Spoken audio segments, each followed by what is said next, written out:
that's the way love goes. I get it, I get it, I get it, I get it. It's over now, what time will tell. You will find what was there the whole time. Was love in the skies, in your eyes. If you see, you will find what was there the whole time. Was love in the skies, in your eyes. There in your eyes. There in your eyes. I get it, I get it, yeah. There in your eyes. I get it, I get it, yeah. There in your eyes. I get it, yeah. I needed you, but you were missing. Yeah. Told me you changed, but you can't lose in touch. Some things I wouldn't even mention. Just know I don't need your attention, no. I get it, I get it, I get it, I get it. Some things don't work and that's the way love goes. I get it, I get it, I get it, I get it. It's over now, what time will tell. You will find what's there the whole time. Was love in the skies, in your eyes. Oh, yeah. If you see, you will find what was there the whole time. Was love in the skies, in your eyes. Alrighty, everybody, welcome back to another live play-by-play on the YouTube channel. And tonight, our Golden State Warriors on the second night of a back-to-back return to the Chase Center to take on the rebuilding Chicago Bulls. Another game, no Steph Curry still. So we'll once again see how the undermanned Warriors look tonight. Now, usually we've got a set of things we go through pre-game before we get underway with tip-off, but we need to quickly pause because we are witnessing NBA history as I speak. A potential, still potential, Warriors long-term trade target, Bam Adebayo, currently has 79 points. Yes, you are hearing that correctly. If you haven't seen it, if you've been living under a rock, Bam Adebayo might go down tonight with one of the greatest performances ever. He might end up with more points than Kobe with that historic 81-point game in a meaningless Tuesday night game versus the Washington Wizards. Bam right now is going to go to the line to tie Kobe Bryant for the second most points in NBA history. I seriously cannot believe these words are coming out of my mouth. Now, we're going to quickly see what happens here and see if he does tie Kobe for 81 points. And then we will get through our pre-game discussion because we've got Warriors basketball tonight. Let's go, let's go. But this is wild. I was watching this on the way home from work and while I was setting up the stream, Bam has 80 points. This is to tie Kobe's record. I cannot believe this. Someone texted me while I was at work at halftime saying that, hey, you need to watch this Heat game. Bam's going crazy with like 44 points in the first half. Bam has 81 points. Oh my god. How are we feeling about this? Bam Adebayo, 81 points. Everyone has always, like, over the years talked about who would be the player to, you know, potentially break Kobe and even potentially maybe Wilt's scoring record. And it's Bam Adebayo. Would have not have been my pick. But with that being said, we do have, like I said, some Warriors basketball here tonight. And we are taking on a rebuilding Chicago Bulls. Obviously, yeah, the Bulls are the Bulls. The Bulls are the Bulls. They're, in a similar boat to a lot of these kind of bottom-feeding teams at the moment, trying to lose as much as possible to try and get one of these, top 3 blue chip prospects in this year's draft. So, I look at this game and I think we really, realistically, should be winning. But in saying that, like I said, we're still without a couple of important pieces tonight, most notably Steph Curry. But a couple of other guys are out as well. We'll see what's going on in the chat firstly. Can you start it, please? Sorry. No, so we're still about 5 minutes away. Still about 5 minutes away from jump ball. But yeah, just had to talk about what's going on here in this game with the Heat and Wizards, with Bam doing something that in my lifetime I have never seen. In a lot of our lifetimes too. But yeah, we'll have a look at the injury report and projected starting lineup. So the injury report for the Chicago Bulls, they're without a lot of players tonight as well. So Zach Collins, who is out for the season, I think with a toe injury. Noah Asenge, the rookie, who is yet to suit up. And then no Jaden Ivey, no Isaac Okoro, no Colin Sexton, no Anthony Simons, and no Patrick Williams. So a lot of notable names out tonight for the Bulls. They do still have Josh Giddey, so it'll be interesting to see how he plays in this game. Played pretty well last time we played against the Bulls. And then for the Warriors, obviously Jimmy is still out for the remainder of the year. Seth Curry, who made his return to the lineup in the game yesterday versus the Utah Jazz. Dropped 13 points, looked really impressive after not playing since December. Missed a lot of time, but didn't skip a beat. But obviously it's going to take a lot of time for him to get back to full health. The Warriors don't want to rush him. So he is out tonight on the second night of a back-to-back. Obviously still no Steph. He is set to be reevaluated very, very shortly, apparently in the next few days, and he could make his return next week, I heard, versus maybe Washington, or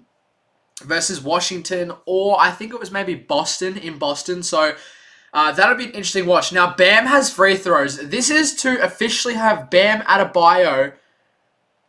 So this is for Bam's 83rd point of the game, and this is set to be NBA history right here. Now, I don't usually have any care for any other games while we're streaming a Warriors game, but this is insane. Here we go. Bam has 83 points. Bam has 83 points. The second most in NBA history by an individual player. That is wild. And then getting back to what we're talking about, no DeAnthony Melton. Also, he is out on the second night of a back-to-back. He went crazy last night versus the Jazz. Almost gave us a chance to send it to OT with like 4 seconds left. Hit a crazy deep three to put it back to a couple of points. But unfortunately, the Warriors couldn't get it done. Still no Moses Moody. And then no Quinton Post. So, yeah, a lot of notable names out for both teams. We'll see how both teams' secondary units stand up tonight. This is a Warriors home game, so makes it a little bit easier on the second night of a back-to-back. But regardless, it is a second night of a back-to-back, so there is going to be some fatigue, I'm assuming, late in this game. So we do need the Warriors to come out guns blazing early, try and put our best foot forward. Because if we can, relax as much as possible in the second half, it's going to be important. We have some big games coming up. We're about to hit the road for a massive 6-game road trip. So it's important we stay as fresh as possible as we still have, a couple of important players out on the sidelines. No way he doesn't. Have you not seen Blur Night? Yeah, Bam with 83 points. The second most in NBA history. He just overtook Kobe Bryant. That's why I was a little bit slow to get into all the pre-game info for this game. Absolutely crazy. But yeah, obviously last night didn't get to stream the game. Warriors v Jazz in Utah. Yeah, unfortunate loss for the Warriors. Just didn't bring it from the get-go. Looked really slow. Couldn't really get any consistent rhythm going throughout the night. The Jazz kind of had the lead most of the night. Warriors, little late, fourth quarter push. Got it right back within striking distance. And for a little while there, I thought, okay, a slow night, but we're going to put the foot down when it matters. Utah, similar to Chicago, they're rebuilding. They want to lose as much games as possible. They're not going to come out and say they're deliberately trying to lose games, but a lot of these teams like the Jazz, the Wizards, the Bulls, Sacramento, these teams are deliberately trying to lose to, get as much lottery odds in their favor as possible. But unfortunately, that still didn't matter because the Warriors couldn't get it done. A late 3 for the Jazz put them up. Melton gave us a little last-second chance with a bomb.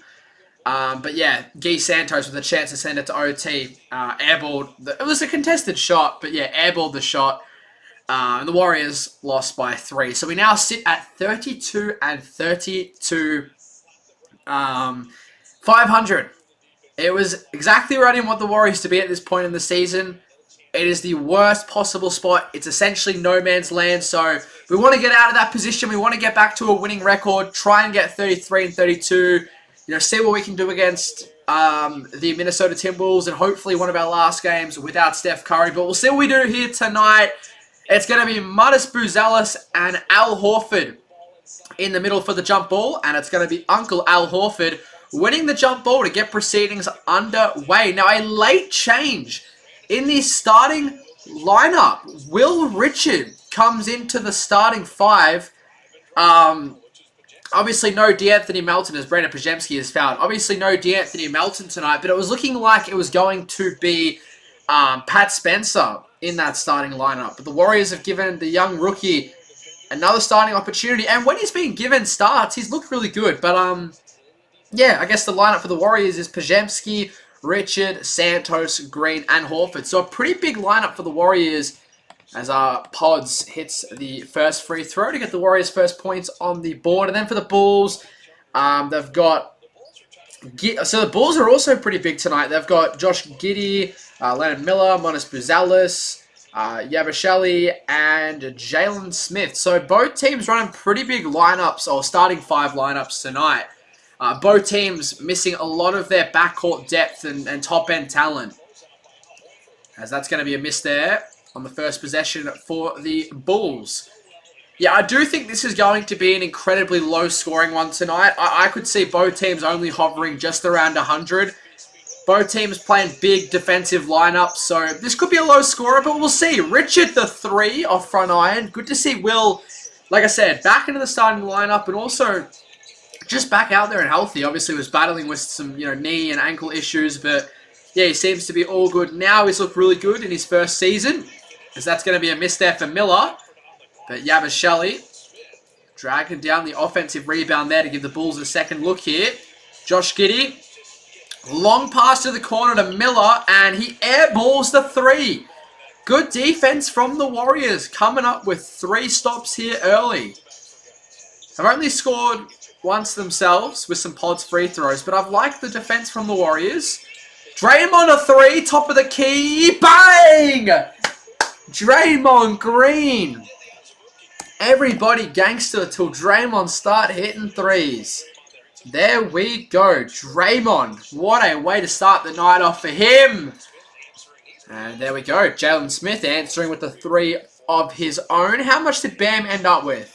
He ends on 83. That is absolutely wild. That is crazy. Guy Santos coming off a good game. Like, I thought Guy was pretty solid last night versus Utah. Richard misses the 3.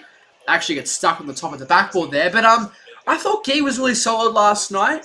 Just didn't shoot the 3 ball well, did Guy?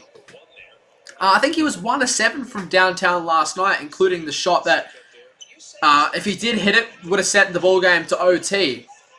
But yeah, unfortunately, just not a good night from beyond the arc for Guy. But other than that, I thought he was really solid. He continues to build. But I would be very interested to see, when Kristaps inevitably, hopefully gets back to full health and maybe a potential starter, and Steph comes back, Moses comes back. It'll be very interesting to see, will he stay in the starting lineup, Guy Santos? Now, Kristaps Porzingis is healthy and available tonight. He is coming off the bench once again, as I continue to try and build him up after he's finally coming back from some mystery illness. Yabashele off to Miller, drives in, kicks it out. Back to Yabasheli. 3 seconds here for the Bulls. Giddy throws it up, but it doesn't matter. That's going to be a shot clock violation on Chicago. I was saying it before. The Warriors' defense early has been very good. Now, I'm not going to get too overexcited. The Bulls are without a lot of scoring power in, Sexton, Ivy, and Simons, all their new recruits. But, I've still been happy with the defense we've played. We've been uptight, doubling when needed. Oh, that's a pretty bad turnover there from Draymond. But, yeah, just crazy. Crazy defense so far. Every single Instagram post is just about Bam and Abayo at the moment. Absolutely crazy.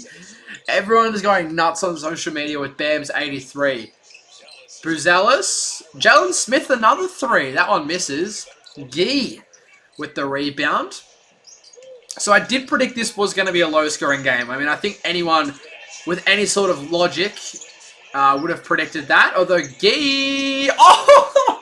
I was just saying how he wasn't hitting the 3-ball well last night. So Gee makes it easier for himself and shoots it off the glass. So Gee calls bank, and that's going to be a Bulls timeout here. Just over 3 minutes into this ball game. Warriors with a 5-point lead, and Steph is in the building. Looks in good spirits, up on his feet. So, yeah, I did see... I will turn this down a little bit. I did see that apparently he is set to be reevaluated any day now. And I'm nervously awaiting that. Obviously, if anyone doesn't know, I'm flying over to San Francisco from Melbourne in 2 weeks to go watch some games. So I'm hoping he'll be back playing. And also just for our playoff hopes and aspirations, hopefully he'll be back. Potentially next week, I heard. I heard some people say he's not quite ready and might return like super late next week. But I've also heard some people say he might play as early as like the game versus Washington, which I think is like, I think it's a Tuesday night game. So that would be awesome. Now, me personally, I'm going to say he comes back versus Boston midweek. But we'll wait and see. We will wait and see when that evaluation comes back. But hopefully just any time next week would be great. Originally, I thought maybe he gets up for the home game versus the Timberwolves. I don't think that is going to be the case now. We'll see what the chat is saying. That was a crazy game by Bam. Yeah, it was. It was. I was watching it while setting up the stream, and I was like, this is insane. Like, we have never seen this in a lot of our lifetimes, and that's, yeah, something I'll never forget. That was absolutely crazy. That Utah game last night disappointed me. Yeah, I was just talking about that before. Pretty disappointing. Pretty disappointing game. Yeah, our heads were never in it from the beginning. We were just behind the ball all night long. Had a little late push, and I thought, like I said before, I thought, hang on a second, maybe we pull away with a win we probably don't deserve. But, Utah are trying to lose games. But they held on, Utah. Got a rare win at home. And yeah, now that puts the Warriors at 32-32, which is not great because the Clippers are right behind our tails. And I've said it for the past couple of weeks, we simply cannot fall any lower than the 8th seed. Otherwise, our season is over. If we have to play OKC in round 1, we might as well just say GG's, see you in 2027, because that OKC team is absolutely ridiculous at the moment. SGA has just put 2 hands around the MVP because he is absolutely balling out. 3 game winners in a row. One of them, including us. We obviously streamed that game. OKC won, I think, 104-97 with the game in the balance. Shea, the step back 3 over Draymond, man.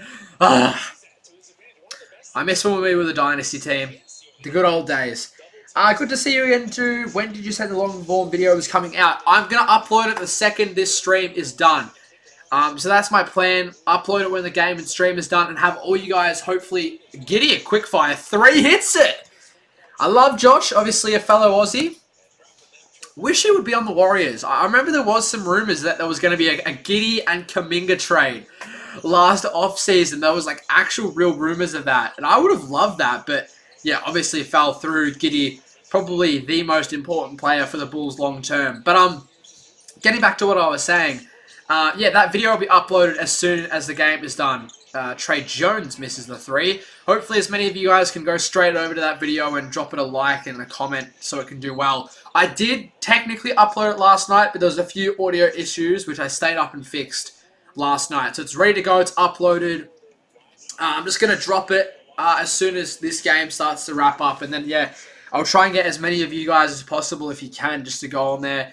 Drop it a like, drop it a sub, drop it a comment. Spent a lot of time on it. I definitely think it is my best video in terms of storytelling, you know, the actual video editing, thumbnail, all that stuff. Giddy another 3 to take the lead. Rattles out. Draymond the rebound. But yeah, definitely if you guys can check that out, it'd be great. It's a video talking about how the Warriors destroyed their next potential dynasty and the young core of Poole, Kuminga, and Weissman. So definitely check that out. We'll talk a little bit about that later, though. We got LJ Cryer out here. LJ a 3. He rims out. Man, I've been loving seeing LJ get some minutes. I like this guy. It's crazy. He's really good for his height. A 6-foot point guard. Same height as me. So, you know, when I put that into perspective, I go, that's absolutely insane how good he is. Alright, Pajemski rocking a few accessories tonight, Pods. Got the headband on, the shooting sleeve, and the leg sleeve. Pods spending some VC as Horford to the rim. And once again, another shot rattles out. Seems like they've put a cover over these rims at the moment. Neither team able to get any buckets. I told you guys it was going to be low scoring, so strap yourselves in. Kristaps checking into the ball game. Tingus Pingus, 3rd appearance in a Warriors uniform. We love that. We'll see what Kristaps can do for us tonight. Hopefully some rim protection and maybe a little scoring burst. We're going to need some scoring. Draymond the block. But Jalen Smith gets it straight back, but does miss the follow-up shot. And that's going to be Warriors ball out by Jalen Smith. It was actually impressive he was able to get another shot off there. Draymond blocked him, but he was able to kind of grab it mid-air while Draymond was still in the process of blocking him. Didn't the Clippers technically pass this? Let's have a look. I haven't looked at the standings in a couple of days. Oh my god, the Clippers have technically passed us because obviously they beat us. We both have the same record, but obviously they beat us, so they have it over us at the moment. I still can't believe Bam scored 83 points. Like, what the fuck? I can't get... Like, bro, I just see this, and I'm like, there's no way this is actually real. Like, bro just woke up and was like, yeah, let me just be the greatest player in NBA history for a day. I seriously cannot believe that. But, yeah, so the Clippers are now ahead of us, and like I said, it's a death wish. It is a death wish. Not only do we have to now play an extra game in the play-in, we also will have to go through OKC if we want to, yeah, get to the second round of the playoffs. You know, the thing is, why I want to go San Antonio, yes, the Spurs are pretty good and right up there with OKC. You could argue, based off the matchups we've seen between the Spurs and OKC, that OKC might actually be not as good as we thought. I think you can say there's a couple of games where the Spurs handled business against OKC. But the thing is, it could be the same old story once again for the Warriors. Because our past 2 playoff wins have been against the Sacramento Kings and the Houston Rockets. And both of those teams were young, inexperienced playoff teams who jumped up to a top, 2 to 3 seed in the West and, went well above their expectations and pushed their timeline a little bit forward. Like, obviously, Sacramento jumped up for their first proper playoff run in so long. The whole light the beam thing, finishes the 3rd seed. We're a super exciting team. Probably were a bit better than the expectations that they had, but yeah, we're too inexperienced. Made some big clutch time mistakes. The Warriors were able to, as the 6th seed coming off a championship, Winter Soldier Steph was able to pull us over the line. Versus the Rockets, same thing. Probably a bit better than people were expecting them to be. Push the timeline, fast forward a little bit. But yeah, when it mattered, the Rockets were still inexperienced. So it could be the same thing for the Spurs, but the difference between those 2 teams and the Spurs, they have a literal alien in Victor Wembanyama, and that guy is made for the moments. He always seems to step up on the biggest stage. So Yeah, I wouldn't mind going up against Wemby in his first playoff series. I think that'd be a lot of fun. Steph v. Wemby in a potential 7-game series. That'd be awesome. We will get to take on the Spurs very, very soon. Yeah, take on the Spurs once again very, very soon. Obviously, earlier in the year, we had those 2 crazy games in San Antonio where we were able to beat the Spurs in some thrillers. Obviously, those Steph 46 and 49 point performances led the way. And then we had another game versus the Spurs not that long ago, but I don't think Steph played in that one. I think we had a big lead in that one, but ended up choking it. If I'm not mistaken, I'm pretty sure we had like a 16 or 17 point lead in that game, but ended up losing. So yeah, hopefully in this final game in April, we'll get to see Steph v. Wemby again. Giddy! Second 3 of the night, and the Bulls halfway through this first with an early lead. Spencer a deep 3 to respond. Hits it. There we go. Pat Spencer, who I thought was going to be the starter tonight. They ended up going with Will Richard, which I don't mind at all, as that is going to be a foul there. Love your channel. You deserve more subs. Appreciate it. Yeah, if you definitely can check out the video after the stream, that'd be very much appreciated. That might be the most randomly high-scoring game I've ever seen. Yeah, I know. It was wild. It was absolutely wild. He had like 46 or 44 at the half, and everyone was like, oh, yeah, he'll definitely end up with like 50 points. You know, because that's typically what happens. A player comes out in the first half, goes ballistic, and then all of a sudden, they just cannot seem to find the bottom of the net in the second half. We've seen that time and time again. But no, Bam just kept going. Had a lot of free throws, but still was very impressive. And there's always been so much discussion, like Trey Jones flips it up to tie the game. There was always like so much discussion who was going to be the one to overtake Kobe or maybe even go for Wilt's record. And it was always like Luka, Steph, Dame. I don't think there's anyone who would have predicted Bam Adebayo. Kristaps from deep. Bang! Kristaps Porzingis from way downtown. Kristaps from the parking lot of the Chase Center. There we go. That's, like I said before, the scoring output we need from Kristaps. Although, right there, Martis beat Kristaps to the drive. Spencer, he's got Kristaps on again if he wants. Maybe can we see another 70 or 80 point game from a 7-footer? Kristaps 80 piece off the bench, maybe. If he's doing that, maybe. Kristaps back-to-back buckets. This is awesome. This is what we've been needing from Tingus Pingus. Giddy, the cutting Jones throws it up. That's another bucket for him off the bench. So this game definitely has opened up scoring-wise. Maybe it won't be as bad of a game as a lot of people are expecting. Kristaps once again has Giddy on him in the low post. Kristaps fading and misses. So at the moment, we've got... Who do we have? Let's have a look at our lineup at the moment. Couple of different lineups on the cards tonight for Steve Kerr. So we've got Spencer, Cryer, Williams, Green, and Porzingis. What a lineup that is. That is a pretty unique lineup. I don't think we've ever seen that one out there on the floor together.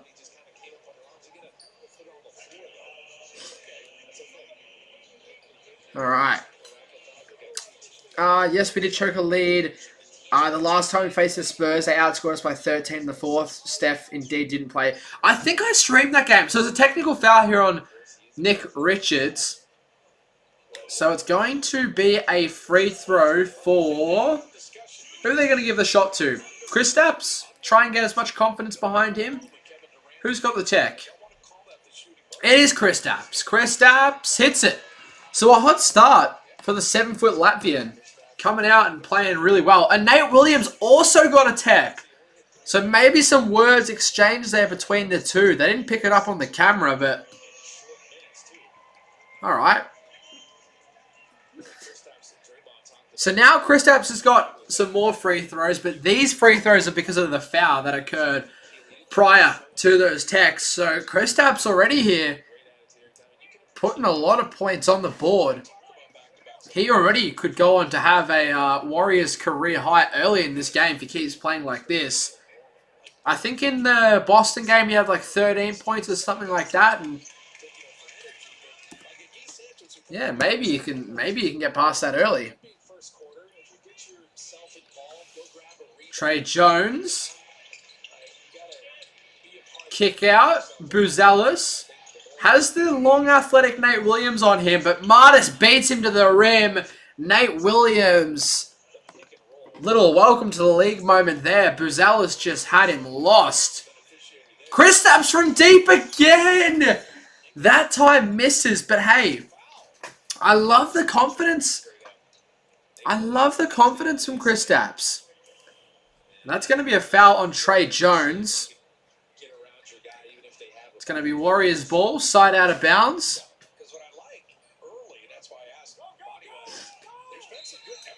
All right. So 4:39 here in this first remaining. Warriors only up by 1. The Bulls have been all right. Gee, going to drive in, going to scoop it up, but miss off the side of the backboard there. Had no real control on that shot, did Gee Santos. Oh my god, here comes Rob Dillingham. Oh, blocked by Porzingis! Rob Dillingham just got swatted. Kristaps now, another 3. Misses off front iron. The Chase Center would have gone nuts. But this is what we've been wanting to see from Kristaps. Rim protection and the threat of stretching the floor. Dillingham will try a 3 and miss. Man, it's sad to see how his career's been turning out. I thought he was going to be a damn good player for Minnesota, but wasn't the case. Spencer a deep 3 misses. So it started off with both teams not being able to score. There was a little scoring burst, and now neither team can seem to hit anything. That's another missed 3 there, this time from Trey Jones. Spencer to the rim and blocked by Richards. Are we going to see a bucket? Dillingham, Jones another 3. That time he hits it. Trey Jones puts Chicago up by 2.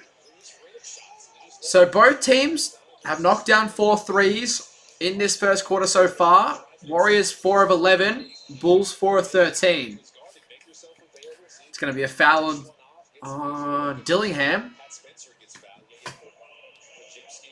So a lot of guards for Chicago. I know I've seen all the memes, but they've got some good talent there. It's just going to be interesting to see like how will it look cohesion-wise, because obviously it's tough to find so many minutes for all those guards. You've got Giddey. I was about to say you've got Kobe White, but no, he's long gone now. You've got Giddey, Dillingham, Sexton, Ivy, and who's the other one? Simons. Spajemski misses the layup that would have tied it up. But yeah, it'd be interesting to see from a Bulls perspective which of these guards they keep around for the long term. Dillingham just misses a wide open layup. Beat Guy Santos along the baseline, but just smoked the layup. It's been a very bad start here for Dillingham. He's been attacked on defense and just cannot seem to get any rhythm on offense. Santos a 3 off the side of the backboard. Guy's been struggling from 3 these past couple of games. Rob Dillingham off to Giddey. I don't mind this lineup at the moment for the Bulls. Nick Richards scores. They've got Dillingham, Giddey, Richards. Who else do they have out there? I think it was Yabashali and Buzelis. Yeah, that's not too bad of a lineup for Chicago. And then for the Dubs, we've got GP2, Pat, Pods, Guy, and Al.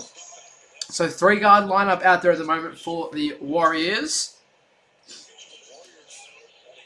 Would have been good to see Steph, not Steph. Would have been good to see Seth in a game like this. Buzelis a 3. When the 3 ball is dried up so much, could have been huge to have Seth come in and play 10-15 minutes tonight. But yeah, hopefully, he'll continue to build up his fitness and his health as April rolls around. And yeah, I definitely don't see a reason why he wouldn't be playing, 15 to maybe even 20 minutes if he's hot at night in the back end of this season, as Spencer hits the 3. Been a good start for Pat off the bench.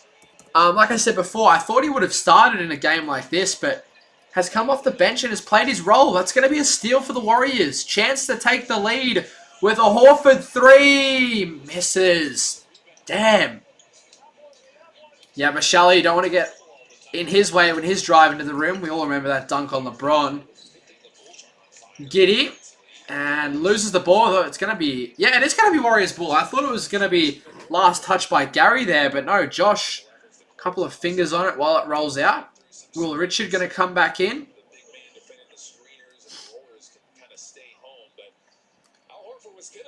All right, minute left here in this first quarter. How is Pajemski doing? Not great. Not great early.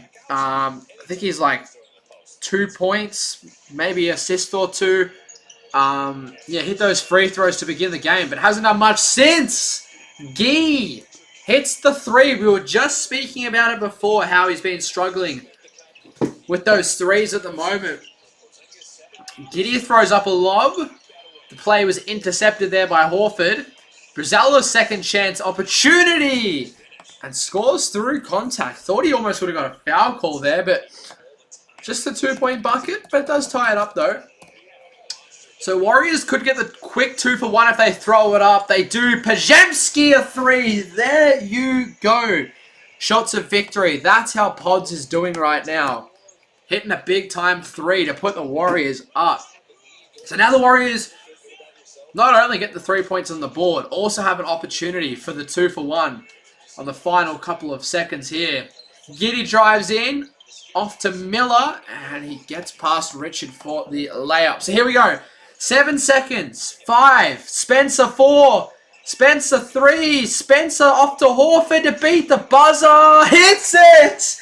Al Horford puts the Warriors up by 4 heading into the second. Uncle Al stretching the floor. It's been the former Celtic centers that have led the way early for the Warriors. Very happy with this start, all things considered. Pajemski 5 points, Pat with 6, Gee 6, Horford with that 3 there, Kristaps with 7, Dre with 3, GP2 getting some boards. All things considered, not mad about it at all. And then for the Bulls, Giddy, Jones, and Buzalis doing their thing. Bulls looking at... Well, I say the Bulls are looking to try and get a win on the road, but they really aren't, are they? They really aren't. I still can't get over this. Every post I see, I'm just like, what the heck? 83 points, 3 assists, 9 rebounds. Is that better than Kobe's performance? Let's have a look. Kobe Bryant, 81 points, box score. I want to see what performance statistically was better. So Kobe had 81 points on 28 of 46 shooting. What did Bam shoot?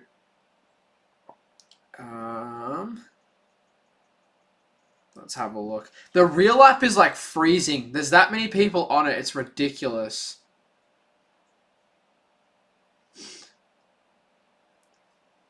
So Bam shot 20 of 43. Kobe shot 28 of 46. But the difference between Kobe and Bam, Bam had a lot more free throws. Bam had 36 of 43 from the free throw line. 43 free throw attempts is actually insane. 43 free throw attempts. Bro, that's nuts. That would have like made the game go for so much longer. But then Kobe had 6 rebounds, 2 assists, and then Bam had 9 rebounds, 3 assists. So Kobe's was a more efficient game, but Bam had some boards as well. I don't know. What do you guys think is better, Kobe or Bam's game? It's both like pretty close. I don't know. That's a tough one. Like they're both insane.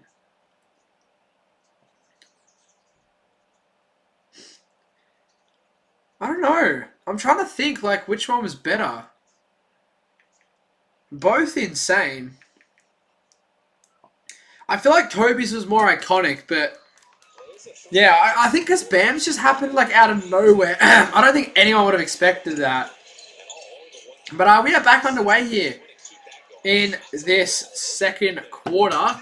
And already the Warriors set to force a steal here. Pregame comes up with the steal off to Draymond, back to Pods. And Pods throws it in for the layup. Great start to the quarter for Brandon. Hit that three late in the term to get his confidence up. And we know a confident Pods is a good Pods. He gets the steal there, gives it off to Dre, runs with him, gets it back. That's going to be a travel on Giddey. No? No, it's going to be a foul. I was going to say, why has Giddey just stopped walking? Alright, might as well get some notes down. While we've got to stop in play here.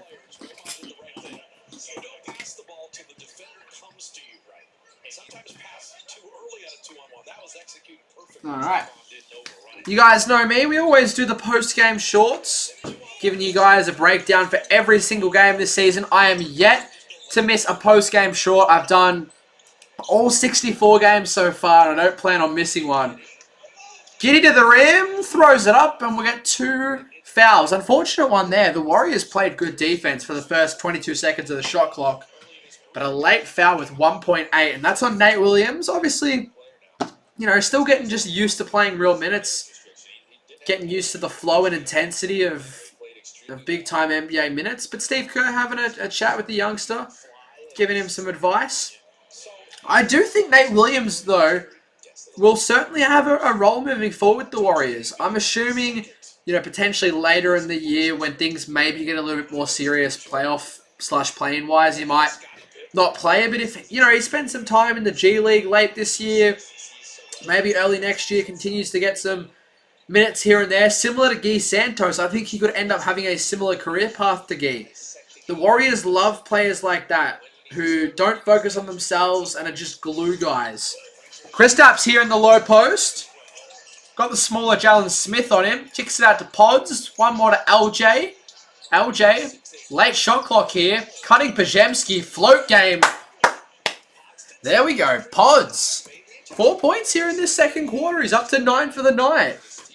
He had those 2 free throws to begin, and then he was basically quiet right up until the end of the first. But we know he can catch on fire pretty quickly. Leonard Miller finally gets a shot to fall. Pretty sure, did he come across from the Wolves? I feel like I remember him being a Minnesota player. Pregame, Draymond left all alone, dared to shoot, and splashes in the 3. Draymond Green, second triple of the night. So 31-37 here. So Warriors up by 6. Still a long way to go in this ball game, but some good signs. That's going to be a charge. Brandon Pregame doing what's necessary here in this second quarter. I just cannot get over this Bam Adebayo performance. I have so many people texting me, asking me what's my thoughts on it. And what sucks is I just can't believe the Warriors don't have this guy on their roster. There's been so many times where we've seen those rumors and it's just never paid out. That's going to be a foul on Porzingis while he was setting the screen. I personally like Bam's game because he was able to get those boards more often. Yeah, that's the thing. I think overall Bam's game was definitely better. But like in terms of actual just pure scoring, Kobe's is a lot better. A lot of Bam's points came from free throws. Like Kobe shot a lot less free throws. But hey, it doesn't really matter. You know, you don't need to compare them both. Both in their own retrospect are insane. Pregame, late shot clock, drives, spins, fades, and misses off back iron there. Pregame was off balance during that shot. Bull's going to quickly break away in transition. Rob Dillingham looking to get himself involved. Slow start. Dillingham on LJ Cryer. Both small guards. Oh, Kristaps nearly got put in a body bag. Jalen Smith tried to catch a body. Oh my god. Draymond kick out. Nate Williams pump fake. He loves driving baseline, Nate Williams. But does miss the shot. Although gets his own rebound and puts it back in. Timeout Bulls. Nate Williams. There we go. That is one way to redeem yourself. Get your own offensive board and put it right back in. Man, that is insane. That is insane. What a wild day in the NBA. I just saw a tweet saying apparently Jaylen Brown got ejected in the Celtics Spurs game. Yeah, it looks like he did. What did Tatum do? 24 points. Man, he's still looking good, JT. Yeah, the only reason I'm looking at that is because we play the Celtics, I think, next week, midweek, which, like I said before, could be the Steph return game, which should be interesting. Bro, I'm just looking at this here. Bam's performance has 2 million views on the Real app. That's why it was, like, going all crazy before. Yeah, what a day for the Real app. They would be loving this. They would be loving this. That's why, like, half the app is, like, frozen at the moment.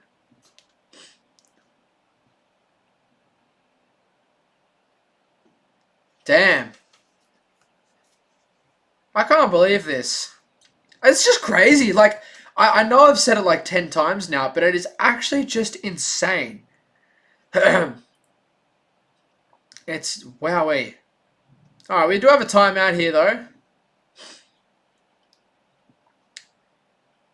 So, I just want to see. Let me have a look. Celtics next week. Yeah.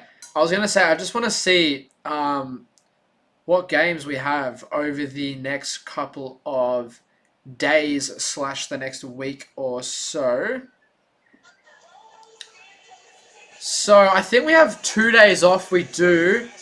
We then play the Wolves. And then the next day... Oh, no, hang on. We play the Wolves, have a day off. And then we head on the road for our massive road trip. 6 games in like a week and a half. Knicks, Wizards, Celtics, Pistons. Oh, my God. And then the Mavericks to end it off. That's a crazy road trip. Now, they're actually just talking about the Bam performance here on the Warriors broadcast. But yeah, our man Wilt Chamberlain still got that #1 record, so shout out Wilt. Rest in peace. He's still got that 100-point. I will make a video on that one day. I certainly have to make a video on Wilt's 100-point performance. I know we technically weren't like the Golden State Warriors back then, but still. Yeah, I was going to say one of the most iconic performances because a couple of Stephs are right up there. But no, the most iconic Warriors performance in NBA history. Probably the most iconic moment / game / performance in NBA history. It's like a mythical legend.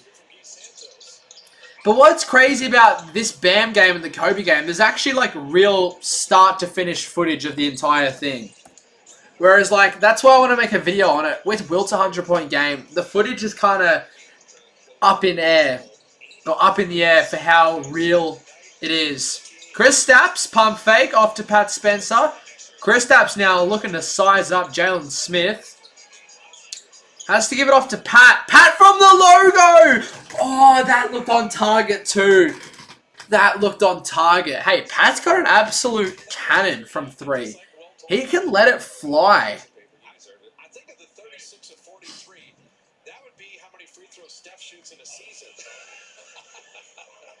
Alright, so 6-point game. Still been a very low-scoring affair here tonight.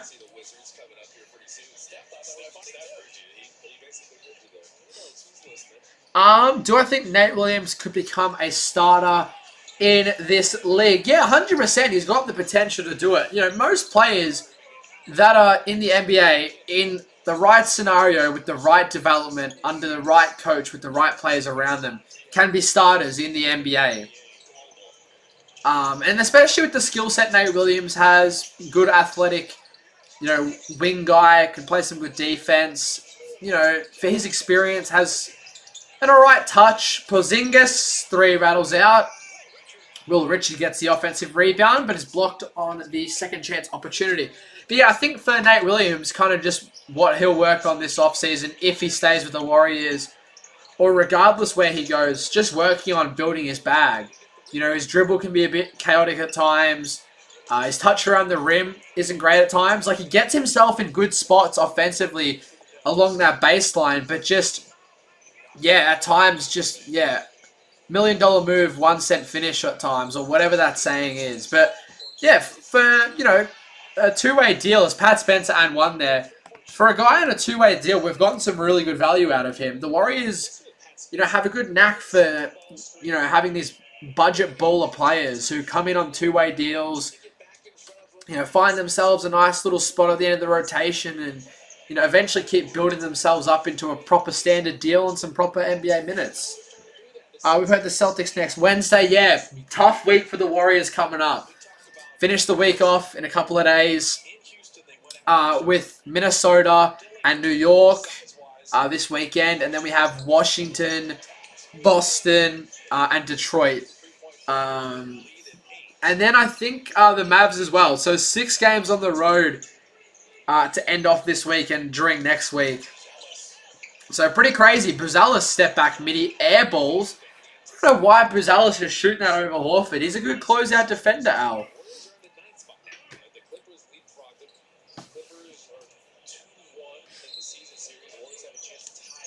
I do just want to have a look where the Bulls are in the standings. The Bulls are the 12th seed, so yeah, they're definitely not making the play-in. So they'll probably try and go in the opposite direction of losing games. Another shot clock violation. I've said it all night. The Warriors' closeout defense has been elite. Yeah, but the difference between the Bulls and the Nets, the 12th and the 13th seed, is 9 games. So yeah, I guess for the Bulls, just try and lose as many games as possible. Try and get around those teams in the West that have like 25, 26 wins. Like, try and get in the same range as like the Grizzlies and like Mavericks in terms of lottery odds. Spencer misses. But yeah, the Bulls are in a weird spot. Like, they don't have enough wins to be a play-in team, but they also don't have, as Leonard Miller, another miss. It's been an off night for him. Just has not looked smooth at all. But it's, yeah, for the Bulls. Oh, Gary Payton throws it down and won a hammering dunk. It went off the rim into the sky and then fell back in. Gary Payton.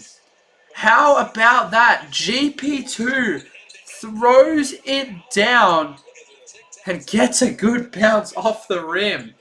GP2, the 6'2" center.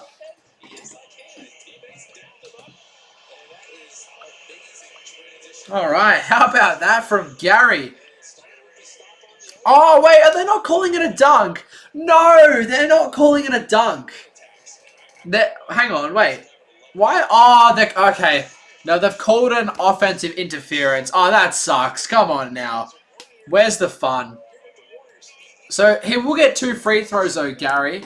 The foul definitely occurred, but I think what happened was he was hanging on the rim while the ball was bouncing back down. So, technically, I think an offensive interference. But, hey, 2 points at the line. Still a crazy dunk. They made the goaltending rule because of him.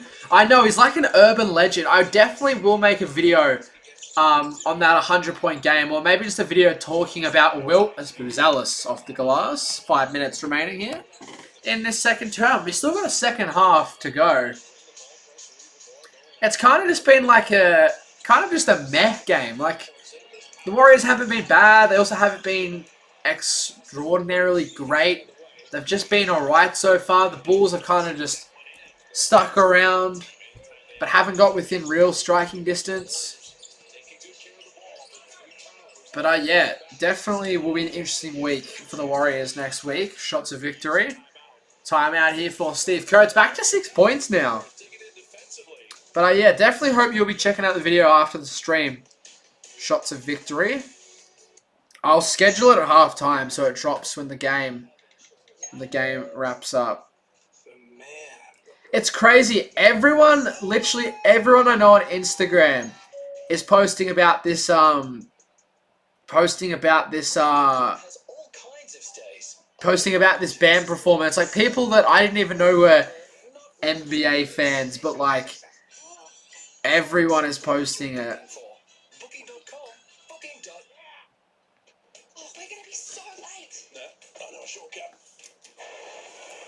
All right.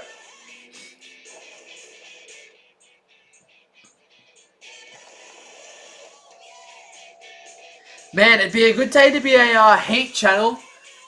Could you imagine this? I was a Heat channel, a Miami Heat channel, and I didn't stream the game. Like, could you imagine that? I was just like, imagine I'm a Heat channel. I'm like, oh, we're playing the Wizards. It's a meaningless game. I don't want to stream it. I can't be bothered. And then you miss out on literally the greatest performance in your team's history. Like, imagine like we're playing like the Jazz and you know Steph has like a 70, 80 point performance, and I was just like, nah, I couldn't be bothered streaming. There was definitely some Heat channel out there that was going to stream that game but didn't. It'll be uploaded as soon as the game is done, Shots of Victory. So even if you could just drop it a like and a comment and watch it tomorrow. I just wanted to do well early on. It's the first video I've uploaded in a few weeks. I'm getting back to the proper uploads, but like quality uploads now. I'm not just going to do any half kind of edited, rushed videos anymore. I really want to spend time and put the effort into high quality videos. Because yeah, I think that's definitely the way to go about it moving forward. But yeah, it's definitely the best one I've ever made. I will say that. It's definitely the best one I've ever made.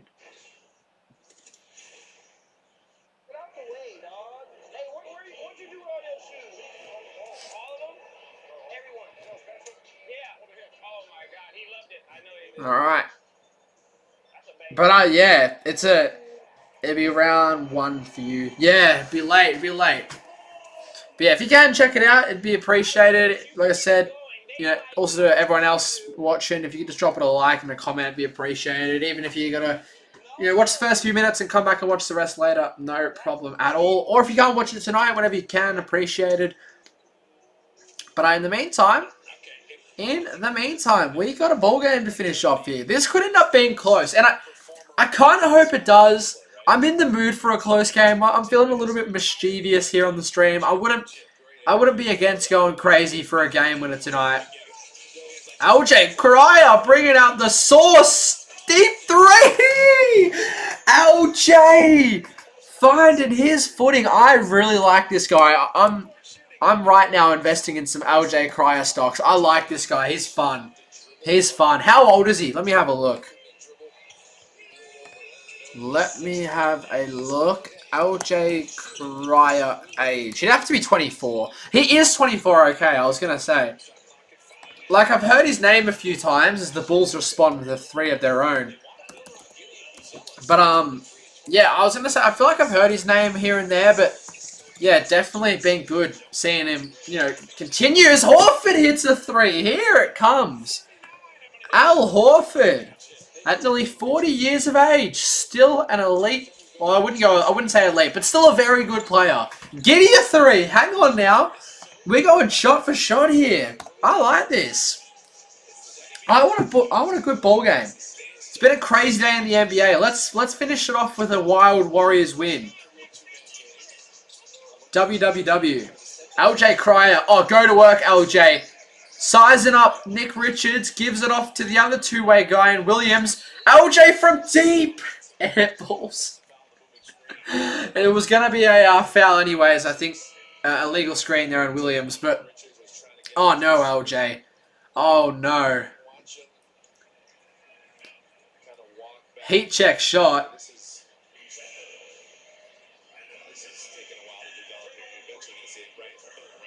Yeah, definitely an illegal screen. Imagine a starting lineup of all G League boys. I'm pretty sure, not like a starting 5, but I'm pretty sure there's been lineups where that is the case. As Richards, my apologies, puts it to 4 points. Like, because the Warriors have a lot of guys that have spent time in the G League. Quinton Post, Pat Spencer, Guy Santos, Nate Williams, LJ Cryer. I think Pods, I don't know, did Pods spend any time in the G League? Seth Curry, Gary Payton. you know, a lot of guys have spent time in the G League for the Warriors. I'd say more than half of the roster has played time in the G League. Maybe even Draymond. Do you reckon Draymond's ever played some time in the G League? Maybe someone can look that up. Because Draymond wasn't like a super crazy prospect when he came in. He was super raw. Like, obviously, was very good at Michigan. But, you know, a lot of people wondered, like, would his game translate to the NBA? Certainly did, in a very unique way. But, yeah, obviously what a career Draymond's had. And it's good to see him have a positive turnaround post-All-Star break. Pregame, 3 misses. But, yeah, you could easily run a lineup of, like, you know, Pat, Seth, Gee, Nate Williams, and, like, Post. And that's already, like, a G League lineup. And all of a sudden, Chicago are in front. It didn't even clock my mind. Chicago here have to be on, like, a 9 or 10-0 run here. The Warriors have just flatlined here. Come on, Al. Misses. So here comes Chicago.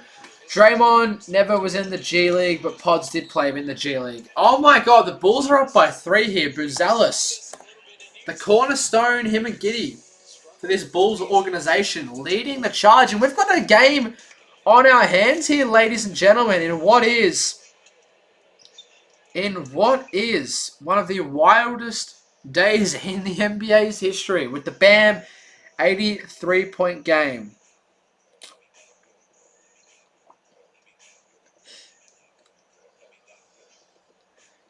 Do the Heat play tomorrow night? Do the Heat play tomorrow? No, they don't. But the next time the Heat play, you definitely want to hit that under. I swear, anytime someone has a crazy game, the next game, they just play terrible. Oh, they have the Bucks. Ooh, I don't know. That'll be interesting. I'm trying to think what Bam did. I'm trying to think what Bam did when he played the Warriors. I'm pretty certain that when Bam played the Warriors, he was terrible. Let's have a look. We got a second here. Hang on. Let's have a look. I'm pretty sure when Bam played the Warriors, he played terrible, like bad.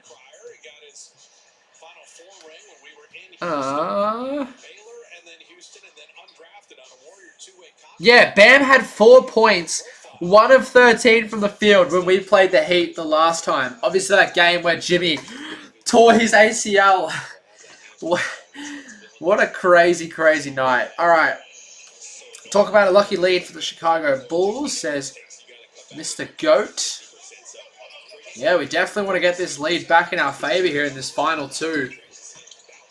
Draymond, pump fake. Pajemski steps into a 3 and gets it stuck. So that's another missed shot there for the Warriors. They have gone absolutely stale.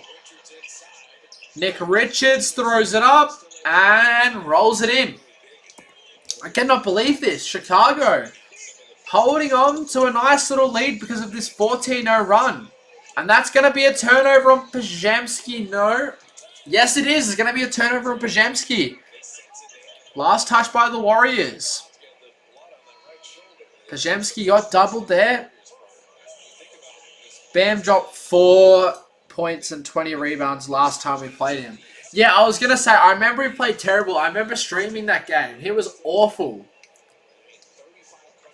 That's why that's why this was so unexpected. Like, if someone like Luka or Jokic or Shea did it, it'd be like, oh yeah, you know, they're the best players in the world. But like, no offense to Bam, he's definitely not like a guy I would have expected for 83. Giddey.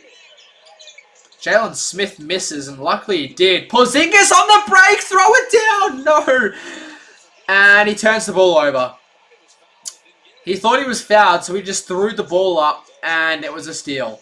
So 52 seconds left here. Buzelis, Bulls looking to put the foot down.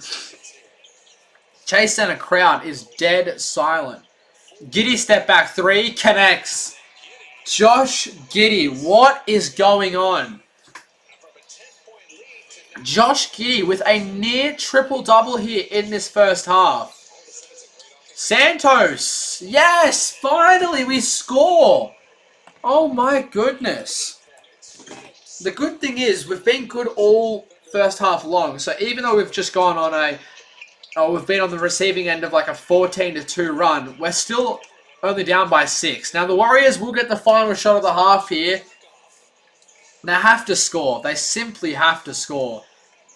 Put it back to 3 points. Pajemski's talking to Steve Kerr here. Pajemski with 5. With 4. Off to Kristaps with Giddy on him. Fading and missing. Wow. Wow. That was a shocking end to the quarter. A shocking end to the quarter. Wow. That was terrible. I don't even know how we just dropped off like that. Man, oh man. Just having a look here. So what was our biggest lead in that half? So we had a 10-point lead at the halfway mark of this second quarter, and we now head into the second half down by 6. So a 16-point swing from that point. That is very disappointing. Very, very disappointing. Like I said, it was a kind of a meh game up until that point. You know, we weren't really good, we weren't really bad, but yeah, that ending to the second was absolutely atrocious. So both teams had their biggest lead in that second quarter. The Bulls had an 8-point lead with only a little bit of time to go in the second, but obviously that late shot. That late shot from it was Guy Santos put it back to 6. But still a good lead for the Bulls on the road. Josh Giddey going crazy. Going absolutely crazy tonight so far. 14 points, 6 rebounds and 10 assists. So already a double-double. Probably will go on to have a triple-double, plus a steal, shooting the ball well. And then his running mate, Martis Buzelis, 13 points, 75% from the field. Nick Richards, 6 points, 5 rebounds. Leonard Miller didn't shoot the ball great early, but yeah, it's definitely had an impact. 7 points, 3 rebounds. And yeah, Trey Jones, 14 points off the bench. And that's about it for the Bulls bench. They have Olbrich, another Aussie, who hasn't checked in. They got Yuki, also hasn't checked in. And they've got Mac McClung.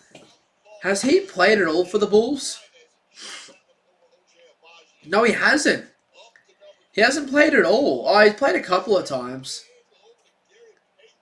That's interesting. Why? Oh, no, these were games for the Pacers.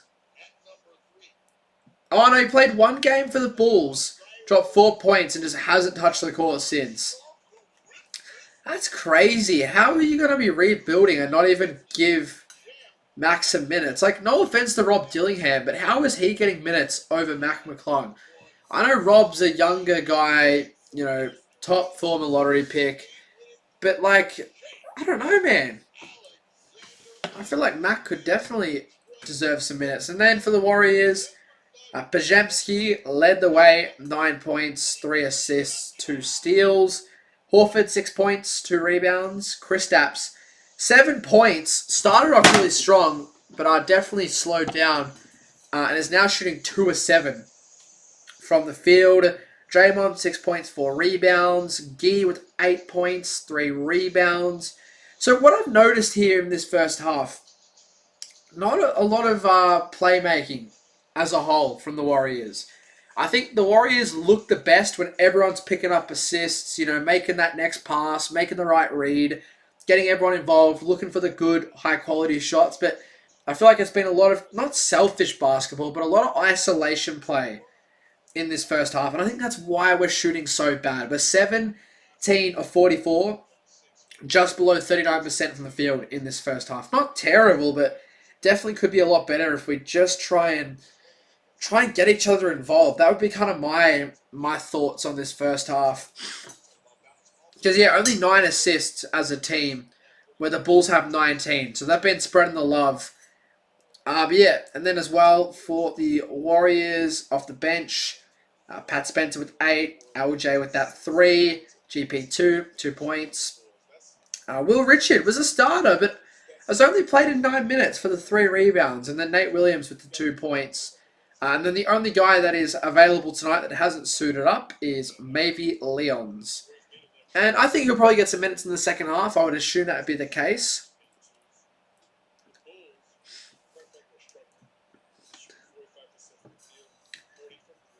Alright. Let me just quickly hang on. Steph, while I've got a second here, before I forget, Steph Curry update. I want to see if there's any new news on Steph's return since I have last looked. Steph Curry injury update.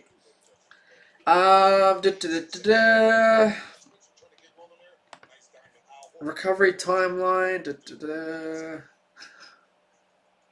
Mid to late March, provided there are no setbacks. Analysts have debated whether the team should shut him out. Doesn't look like there's much news.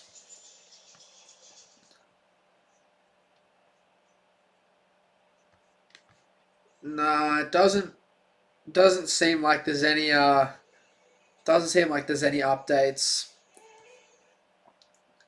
So yeah, I guess we'll see when that evaluation is going to be. Can I have a look at when that evaluation is supposed to be? GSW Network Best Warriors Instagram page. I'm trying to think how long ago this would have been.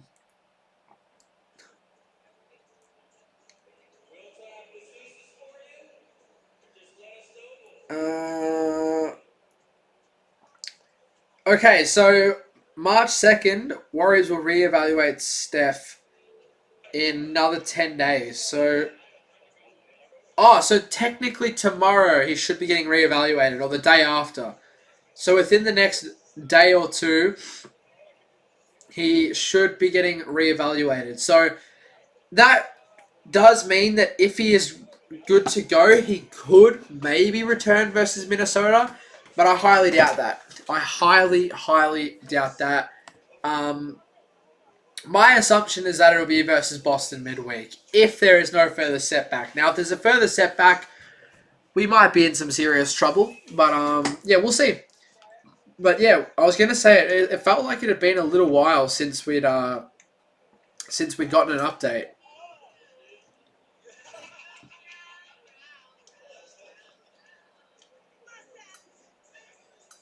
I'm seeing people on Instagram saying Wemby's gonna try and go for 100.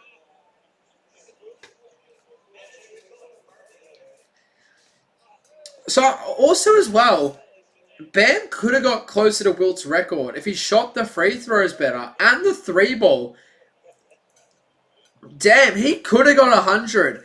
7 of 22 from 3. If he just hit like 2 more of those, that's 89 points. And he missed like 9 or 10 free throws. That gets you to 100. But let's see what else happened in the league today. Did anyone else do much scoring for the Heat? Not really. The Heat had all their main guys out, outside of Bam. No Wiggs, no Powell, no Hero. I wonder if any of them were in the building. For Washington, Sarr with 28 points. No surprise, Alex Sarr giving up nearly 100 points in a game. That guy is not very good.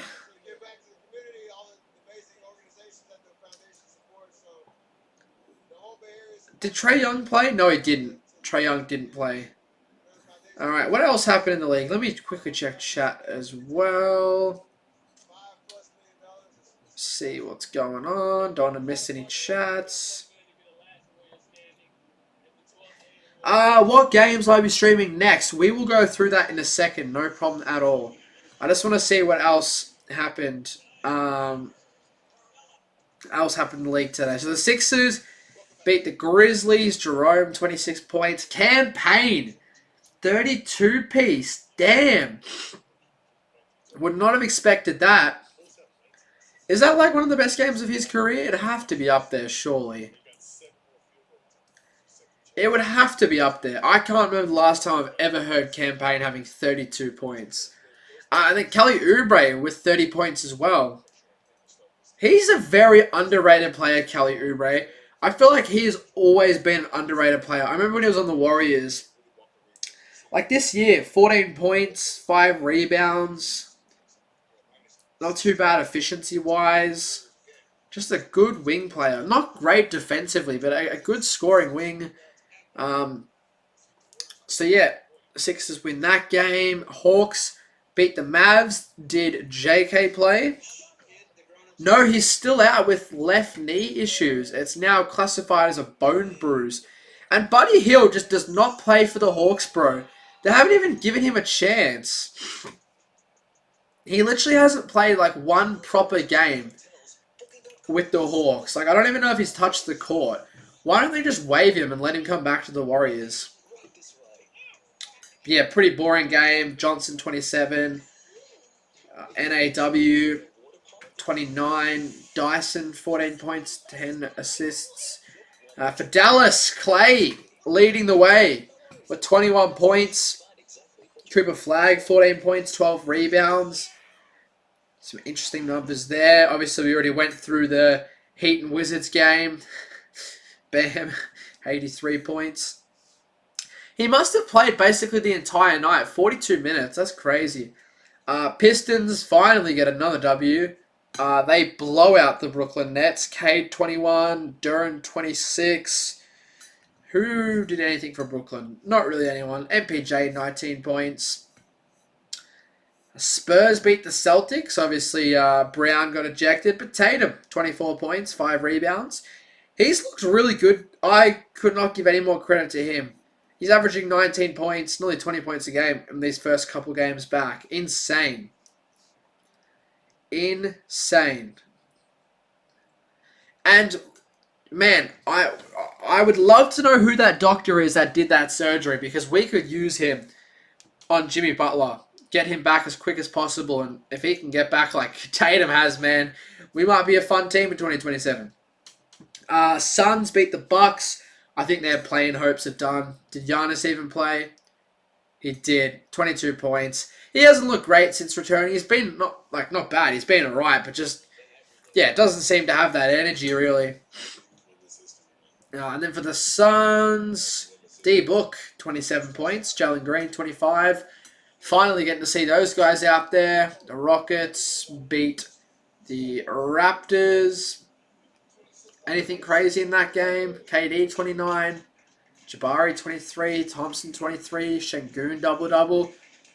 Then what other games? We got Hornets, Blazers currently on. Kings, Pacers also currently on. Man, that's a bad game. And then Wolves, Lakers. Is everyone playing in that game? Seems to be the case, although it looks like there's no LeBron. LeBron out with left foot arthritis. Man, that is the most injury I have ever heard. That is wild.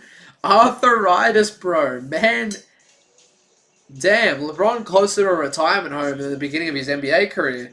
Alright, before we do get underway here for this second half, let's have a look at the games that I'm streaming. Now, guys, only like 2 more weeks of streaming after this game and a potential stream versus the Wolves. Because then I'm gone. Then I'll be over there, not streaming games, but I'll be in the building at Chase Center. So let's have a look. So yeah, like I said, later in the week, I'm not certain if I will be streaming the Wolves game, 50-50 at the moment.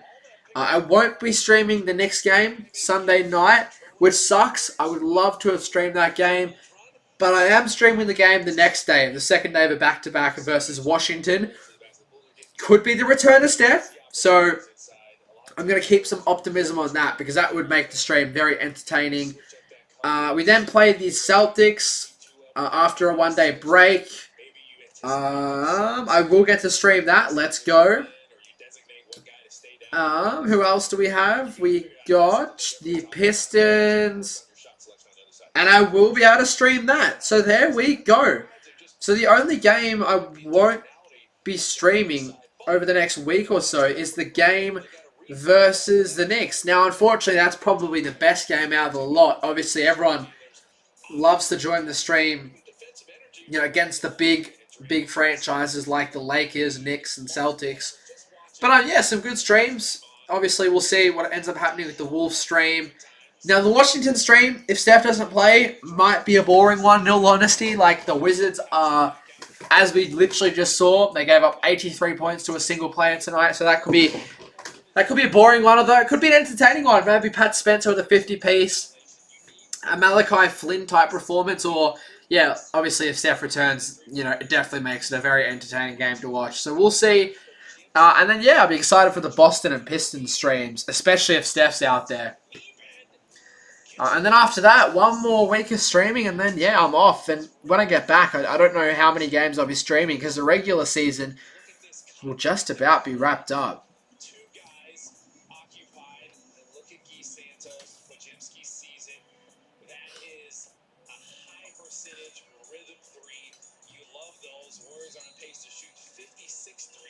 All right.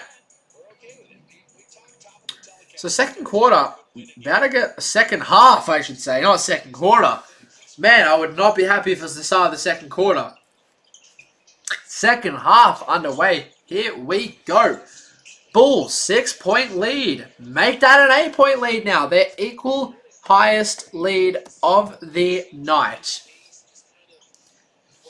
Does Pods get his first 30-plus point game against the Wizards? Maybe. Like, I could see someone. That's going to be a travel on Gee. So a terrible, terrible, terrible start to the second half for the Warriors. Seems like they're carrying on that form from late in the second quarter. Gee getting called for a rare travel. So it's now 8 points. Bulls score here. Biggest lead of the night for both teams. And man, if we lose to the Jazz and the...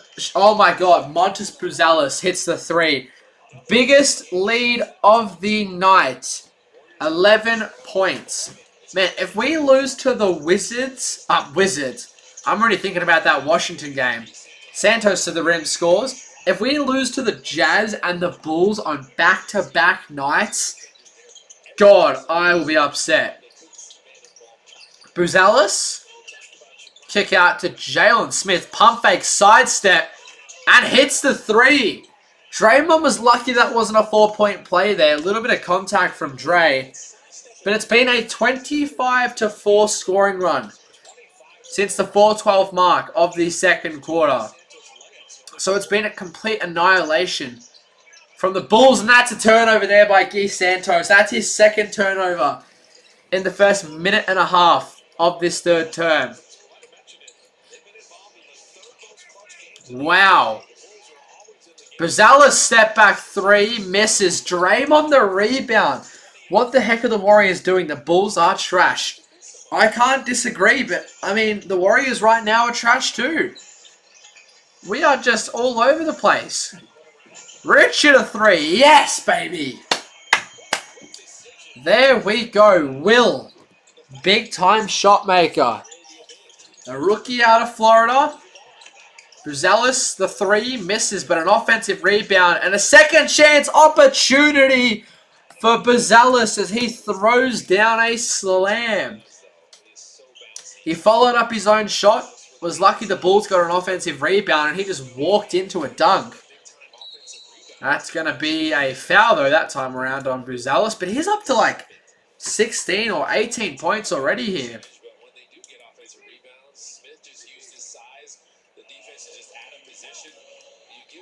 We desperately need Steph back. I know. That's why I'm just nervously awaiting this evaluation over the next day or two. I would love to get him back in that game versus Washington and make that stream so entertaining.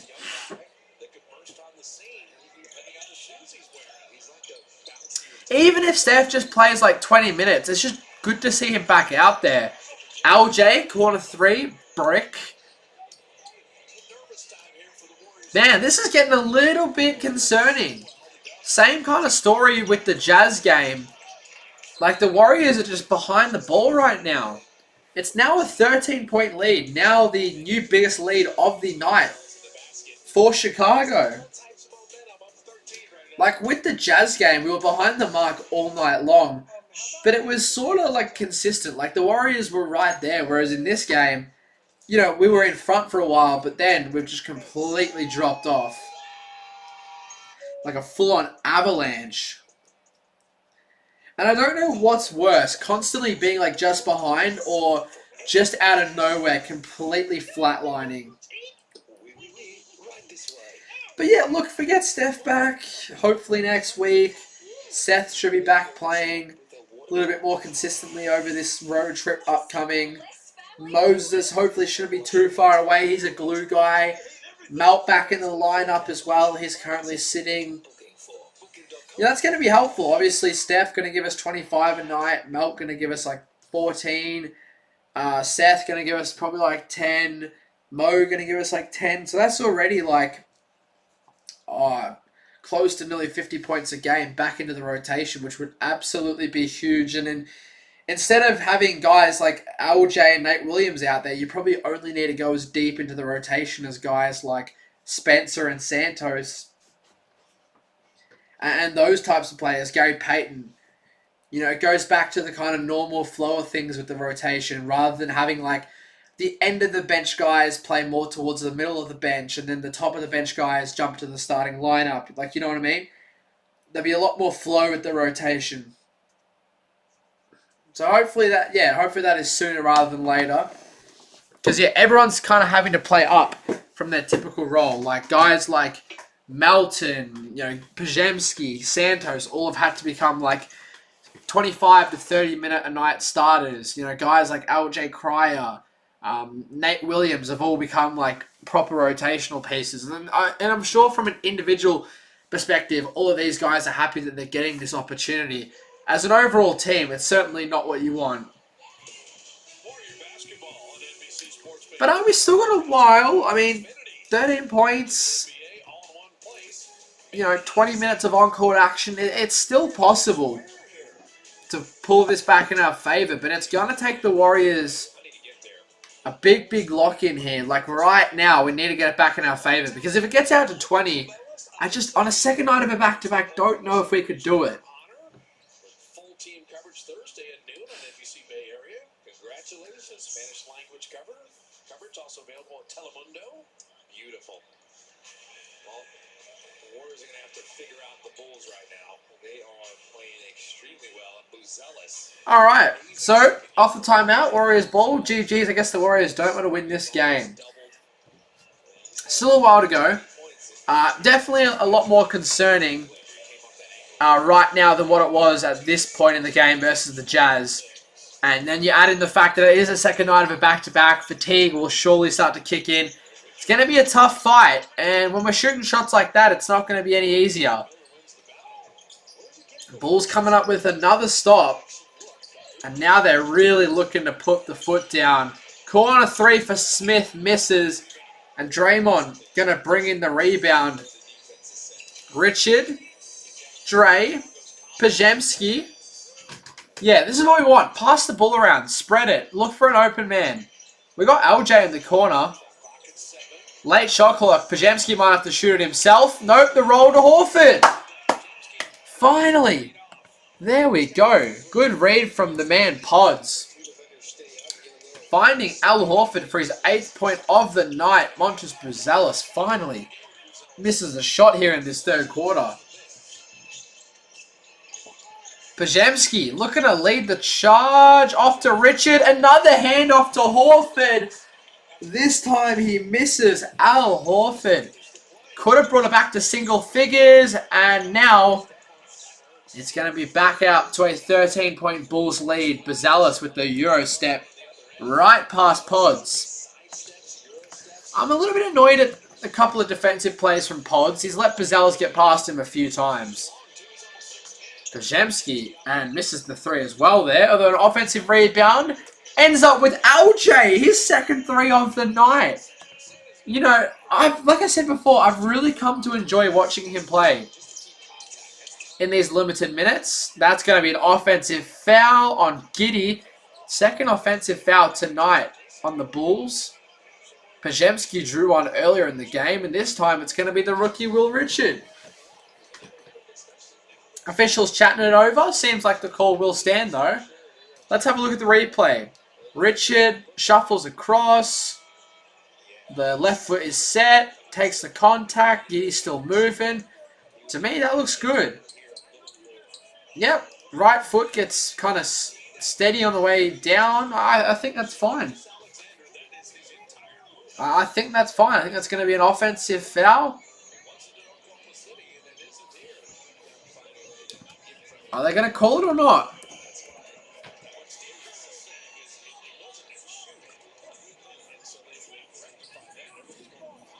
Is it going to be an offensive foul or not? Hang on.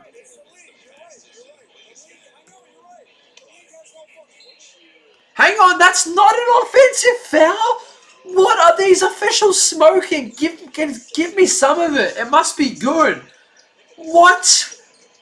Oh, lucky Giddy missed. Ball don't lie. Now, it's going to be another foul on the Warriors, though, so... Oh, my God. How is that not an offensive foul? Bro, what? Steve Kerr was pissed, too. They picked up what he was saying on the broadcast, and he was saying, like, these rules are shit. Man, that's crazy that's not an offensive foul, though. That had all the requirements for an offensive foul. That one's an offensive foul. There we go. We finally get one in our favor here. I was going to say, if that wasn't called as well, I was going to be livid. Now, we got Porzingis back out there at the moment. 2 of 7 from the field. 7 points here. Obviously, never great when you've got the same amount of field goal attempts as points. Porzingis. Step back 3. Didn't have the shot, so hands it off to Pods. Pods just throws it into traffic. Turnover, steal, Yabashali. Throws it up and is fouled. I don't know what that pass was from Pajemski. He was driving in this way towards the rim. Turned around and just threw it into direct traffic. Like, he didn't even have a chance to assess what was going on. He just threw it.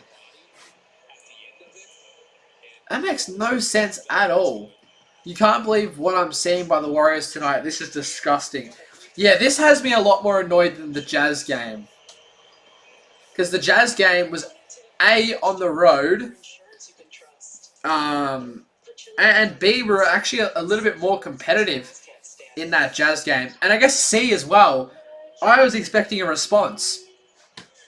I was expecting a response after losing to a 14th-seeded team that is deliberately trying to lose. And you get a perfect opportunity to instantly respond the next night versus another team that's arguably deliberately trying to lose. But now,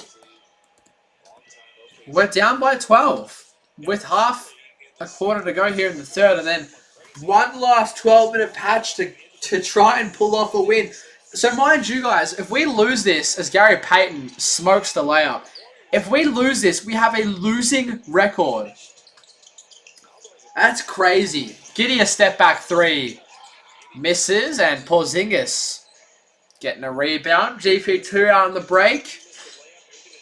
Porzingis. Come on, Pat. We need some hustle from you. Pat lobs it up to Kristaps.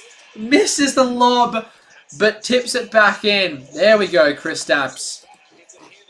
Man, he's been very inefficient in his first couple of appearances in a Warriors uniform, but he's starting to find his feet.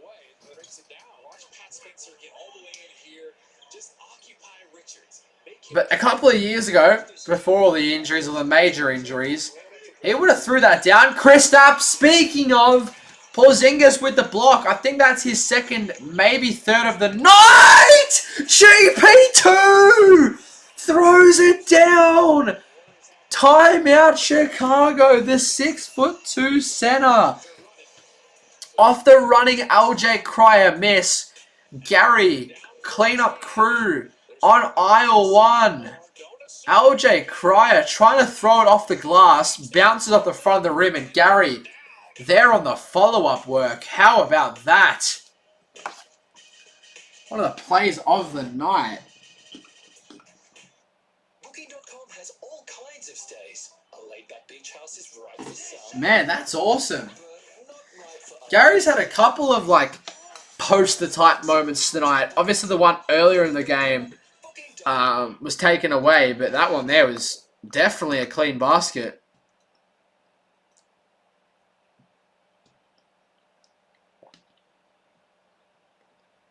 Man, oh man.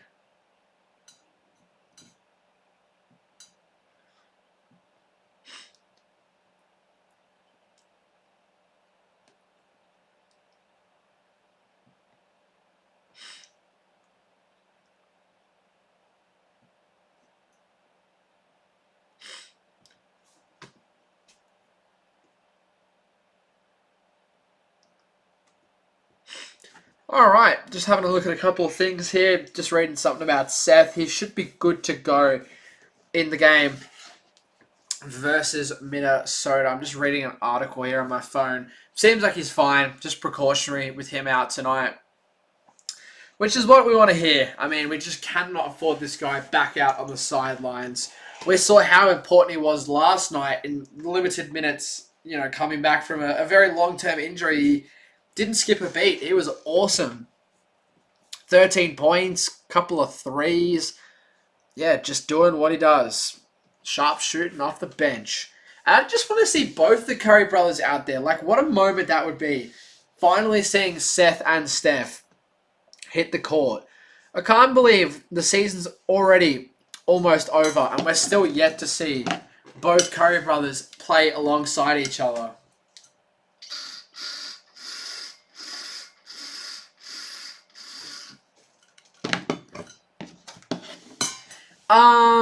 This is disgusting by the Warriors. Yeah, not great, but once again, like, at the end of the day, we're missing our two best players, some important role pieces. Like, you can't expect too much at the end of the day. Like, don't get me wrong, still very disappointing. The Bulls aren't any better than us, but, like, still, at the end of the day, you can't expect us to be a true playoff, you know, level team without our best two players, although that will help. GP2! Another dunk. Here come Golden State off the Spencer Steele.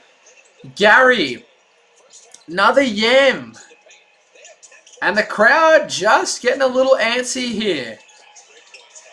Trey Jones throws it up. No foul call. Nick Richards and one, though, on the second chance bucket.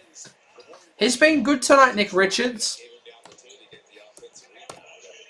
I remember there was a couple of rumors of potentially Nick Richards coming to the Warriors in a little deal with, I think it was the Hornets, was his previous team.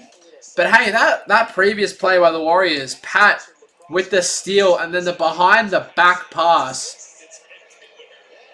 Gary's probably been one of our best tonight, if not our best.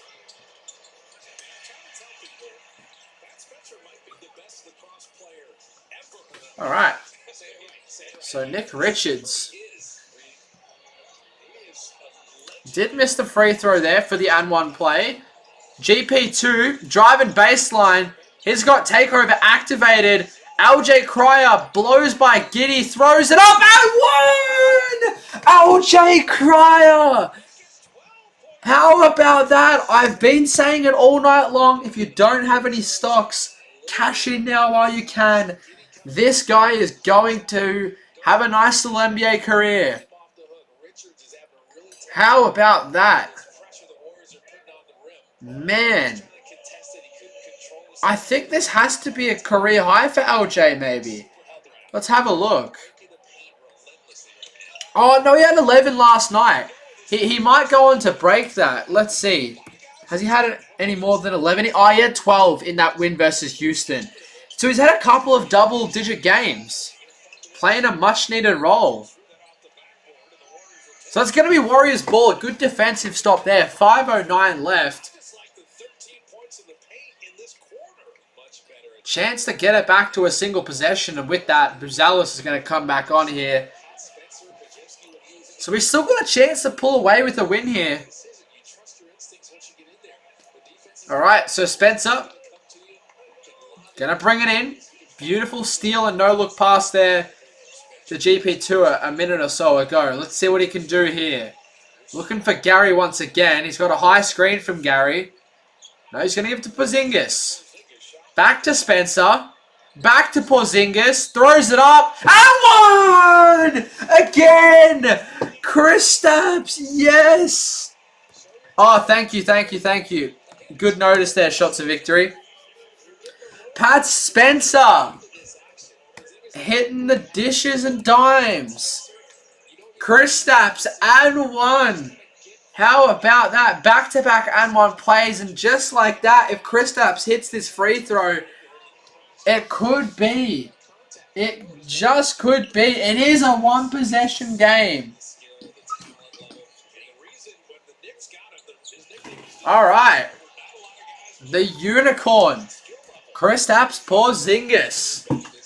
Finally starting to come alive here are the Warriors. But yeah, appreciate that shots of victory. I only just noticed that. Buzelis a missed three. And a rebound from Porzingis. Can we steal the lead? LJ wants the moment here. LJ bounce past to Kristaps. Has the smaller Smith on him. LJ a step in three. Hits it! Warriors are back in front. Come on. Josh Giddey is dumbfounded. 15-2 Warriors run. And another stop. Gary with the rebound. Santos on the break. Spin move. Kristaps all alone. Hits it. Come on. There we go. Steve Kerr is pumped. Warriors up by 4. 18 to, I think, 4 run. The Warriors with some gut punches. How about that? Wowee. The Warriors back up. And it all started with Gary getting the energy in the building going. He had that, I think it was a fast break. It was a fast break dunk, and I think the score was like 73-65, and that kind of ignited us. He had another dunk, and then Kristaps had an and one. LJ with the 3, and then Tingus Pingus as well. So, Mystery Goat, who thought the game was over. What do you have to say now? What's the thoughts? Are you happy now? You're still not too sure? I'm over the moon. What a weird game it's been. The Warriors started off, you know, neck and neck with the Bulls in that first quarter. The Warriors then come out and get I think it was a 10-point lead at the halfway mark through the second. Bulls go on a run late in the second and actually end up having an 8-point lead. Or an 8-point lead at one stage, and then a 6-point lead at the half. And then they end up getting up by, I think, at 13 at the most during that third. And now the Warriors find themselves up by 4. It's been a good shooting quarter from the Warriors. I think they're 11 of 18 from the field, 4 of 7 from 3. So, yeah, and you want to know why the Warriors have gone on this little tangent here? It has to do with what I was saying before, and that's the Warriors playmaking for each other. Getting those assists going, making that extra pass, finding the open man. The Warriors weren't doing that in the second quarter, and that's why the offense was stagnant. But yeah, Pat, a couple of dimes, LJ getting a nice assist as well for the open 3. It's exactly what you need, and I like this lineup for the Warriors. Pat and LJ, GP2 as well, Kristaps and Gee. I quite like this lineup. I wouldn't mind seeing us try and run with it to end off this third. Buzelis open look, misses. So now the Bulls are the team that have gone cold. Dillingham misses. Man, Rob Dillingham's been awful. Oh, Buzelis. Throw it down. I like watching him play. He's an exceptional player. Gee now on the break. Euros by Buzelis. Misses, but Gary with another tip-in dunk. GP2, what a third quarter it's been for him. He's up to 8 points and 9 rebounds now, doing the hustle plays. So GP2, that is like his third big dunk of the night. I don't know why they're not putting a body on him or boxing him out. They're just letting him run to the rim.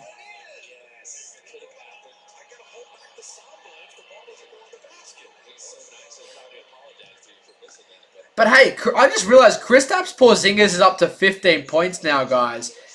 He's got 15. LJ with 12, an equal career high. So, Bulls are in the bonus here, so it'll be some Richards free throws. Hits the first. Now we are playing ball. I know, 100%. 100%. And I think it all comes down to what I was saying. Ball movement.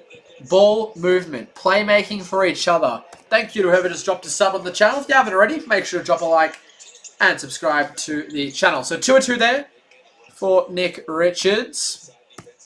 We got a game in our hands. I said it earlier in the stream. I wanted to see a close game tonight. It's just been a crazy day in the NBA, and why not finish it off with another Wild Warriors ending? Tingus Pingus driving, scooping, and missing. Tried to go the old Kareem Skyhook. Bruzelis. Bulls could regain the lead here. 2:28 remaining. Trey Jones flips it in. Ties this one up. Here we go. 81 apiece. As that's going to be an offensive foul on the Warriors. I think that's an illegal screen there on GP2. Porzingis playing lights out tonight. Yeah, so he started off really well. And at one point he was 2 of 7. He really slowed down. But since then, hit a couple of field goals in a row. And yeah, definitely made his presence felt. So a couple of guys sub out for the Warriors. Let's see who come into this one. So now they've got Pajemski, Richard. Oh, maybe Leones checks in for the first time tonight. And then Gee and Horford. So a lot of substitutions here, but still play with the same energy and intensity and it won't matter. And that's exactly what you need to do. Force a shot clock violation. Nope, Bruzelis gets the shot off. Still misses. And Rob Dillingham, another miss, although third time's a charm for the Bulls. Leonard Miller kept fighting at the rim, was eventually able to get a hand on the ball and poke it in. Man, I will say though, bad night for Rob Dillingham. He would have to be like nearly 1 of 10 tonight. He has been awful. He just looks awkward out there. Like, his handle's good, but okay, well, he shouldn't have spoken because now he's just scored. But for the most part tonight, he's just looked awkward out there. So what's weird, the Warriors go on a run, and now the Bulls are on their own run. 10-2 run here. They've got a 4-point lead now. It's just been a game of momentum swings. Pajemski. Horford. There we go. Al Horford. The defender went out to Richard, who was open on the 3-point line, and that opened up a gap for Horford to slip into. Giddey. Nice kick to Miller. Quick fire 3 misses. It's going to be a long rebound, though, to Miller. Getting his own rebound off the 3. Although Horford says, get that out of here. Are they calling it a foul? No, they're calling a goaltend. Damn, that's harsh. I thought Horford got that at the right point. Must have gone a little bit too high. You got money on the Warriors. Hope they beat them. Yeah, it's going to be a close finish. Nah, okay, that is a goaltend. Fair enough. The slow-mo replay. The slow-mo replay gives us what we need there.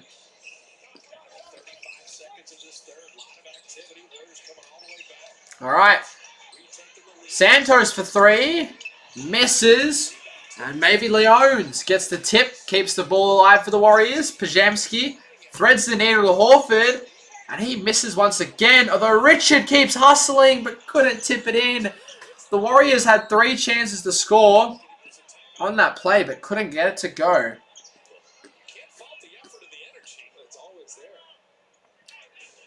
Alright, so it's going to be Bulls timeout. 14 seconds on the clock. in this third, before we head into what could be a fun fourth quarter here, chat, is Colin Sexton playing? No. No, Giddy's the only main guard in there tonight for the Bulls. No Sexton, no Simons, and no Ivy. So a couple of big name outs for both teams.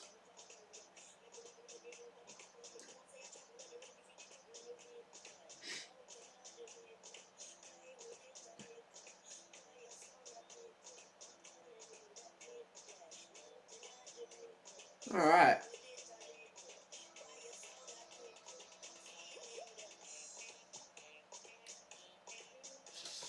Okay. Here we go. Fourth quarter is going to be an interesting one. With all the momentum swings we've seen, even if one team comes out early and takes control of the fourth, I still wouldn't be certain that that's going to be the team that comes out and wins. We've seen that both teams, when a couple of shots start falling their way, can take the pole position in this game. Can't beat the Jazz or the Bulls. Dark times. I don't think I've ever seen a positive comment from you. Are you just sad that Steph's out? I think I'm in that same boat.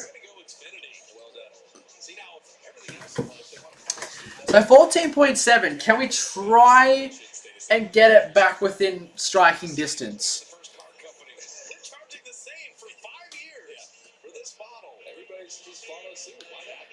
All right. Come on.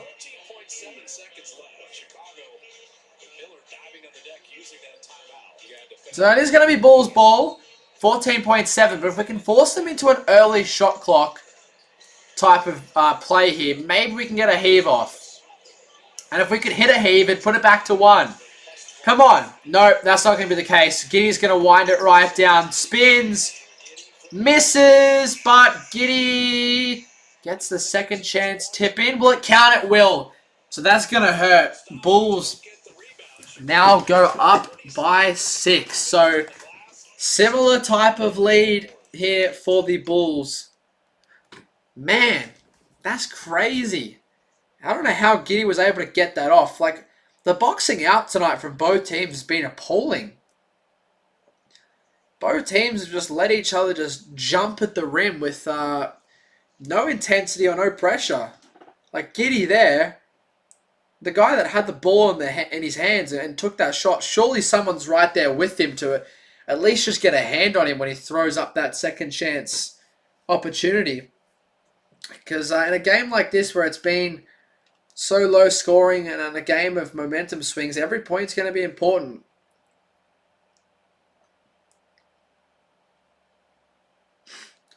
But we still got a chance. You know, there was definitely some good patches of basketball in that quarter from the Warriors. In particular, we went on that crazy, I think it was 16-4 run at one stage. Took the lead. Some cool plays from Gary, throwing down some nice dunks.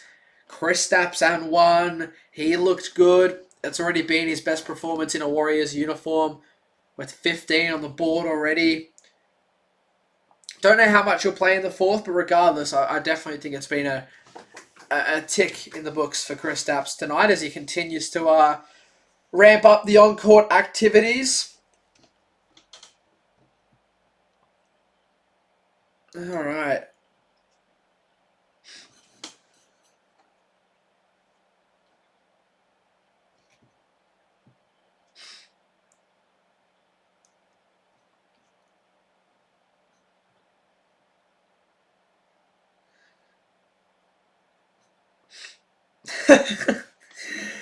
Bro, they're calling Bam a new nickname. Bam at Breaker at a bio. Because obviously anyone who doesn't know, if you watch NBA and you don't know the real app, you have no ball knowledge. But yeah, because there was so many comments and people viewing Bam's performance on the real app, the app shut down and froze and it's still not working properly. So they're calling him the app breaker. I love that. That's funny.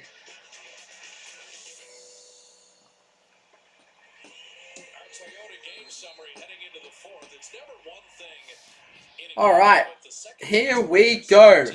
Fourth quarter action underway. Warriors v Chicago. And what has been a funny old game. Plenty of swings of momentum, low scorer. I just don't know who's going to win this. Like, I feel like the Warriors should be winning, but I'm not certain. I'm not certain whatsoever that we are going to win this. Although, a 3 like that's going to help. Now, for some reason, I cannot hear the audio right now, but can still get the visual look. And hey, that's a good 3 from Dre. I think his 3rd of the night. Hey, finally something goes for Rob Dillingham. That's a big-time shot for him. It's been a pretty quiet night for Rob. So let me know in the chat, who do we have winning from here? Because, like, I think the Bulls... oh, no, okay, maybe the Bulls are going to win this. Maybe the Bulls are going to win this. Oh, my God. Porzingis with the turnover. Buzelis on the break. Bulls really starting to break away here early in this quarter. Oh, we finally got the audio back. All right. So, Buzelis. It's been great tonight. That would have to be his, like, 24th or 5th point of the night. Will Richard and 1. How about that from Will, the rookie? We need that. Man. Will Richard, little reverse layup. Rob couldn't get in front of him. He got stuck behind him. Should have just given him the layup, but decided to contest it. So Will makes him pay with a nice and 1 play. So 7 points, 10 minutes left. If we can bring it back a point every minute, then we'll win this game. Although, nope, not if Josh is going to be doing that. Josh Giddey, 18 points, 14 assists, 8 rebounds, a near triple-double. Bajemski, pump fake, drives in. Porzingis all alone for 3. Off back iron. And the Bulls coming up with another stop. And I'm getting a bit nervous. Buzelis a 3 misses. Gets his own offensive rebound. Now Giddey will shoot a 3. And nearly an air ball there. That's happened a couple of times tonight. The Warriors have given up some offensive rebounds to the players that shot the ball. And you simply cannot be doing that. There's got to be someone getting a hand on them. Especially probably the guy that's contesting the shot. Porzingis fouled and Giddey is not happy about it. So it's going to be some free throws for Kristaps. 9 minutes left. It is officially crunch time here.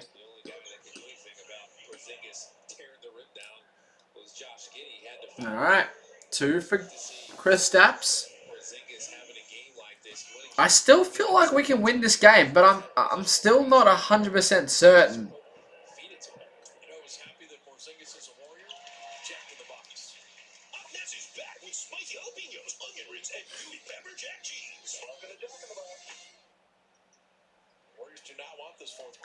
Oh, okay. That's why Mac McClung isn't playing tonight.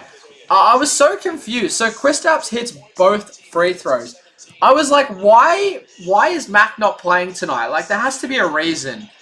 Like, no offense to Dillingham, but he's been pretty bad. So I was like, surely you bring Mac out there. But he was playing in the G League tonight. And guess what he dropped? 54 points and 10 assists. That is wild. So we have an all-time performance in the G League and in the NBA. Draymond a corner 3 misses. That would have been huge. That would have put it to 4. Crowd was up for that one too. Buzelis, kick out. Dillingham. So they're just letting Rob play. All things considered. I mean, I like to see him still get an opportunity. Giddey rises up, misses, and Pods with a rebound. It's now or never, guys. Come on. Santos off to Dre. Has Buzalis on his hip, but still makes the good read to Gee, but couldn't get it past the two Bulls defenders. And now it's going to be an easy reverse layup for Leonard Miller. Bulls the first team to hit triple figures, and Steve Kerr wants to talk things over with 8:25 remaining. Damn, are we really going to lose to the Chicago Bulls and the Utah Jazz on back-to-back nights? Oh my God.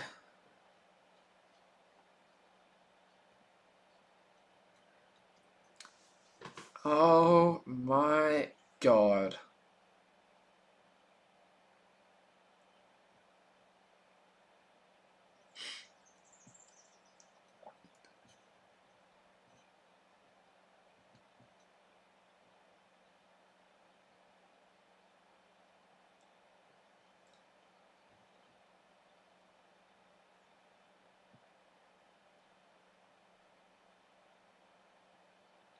Oh, so in some NFL news, Max Crosby, the Raiders trade with the Baltimore Ravens has fallen through. I've only just seen this. It came out like earlier today, but I've only just seen this.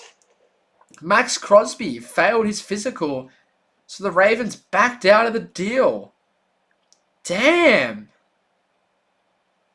That's wild.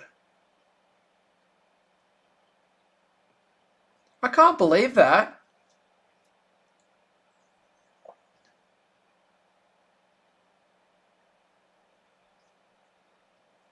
That's wild. Why would they back out of it? It had to have been something wild that went down in that medical report for them to back out of a trade. Bro, I got a feel for Lamar.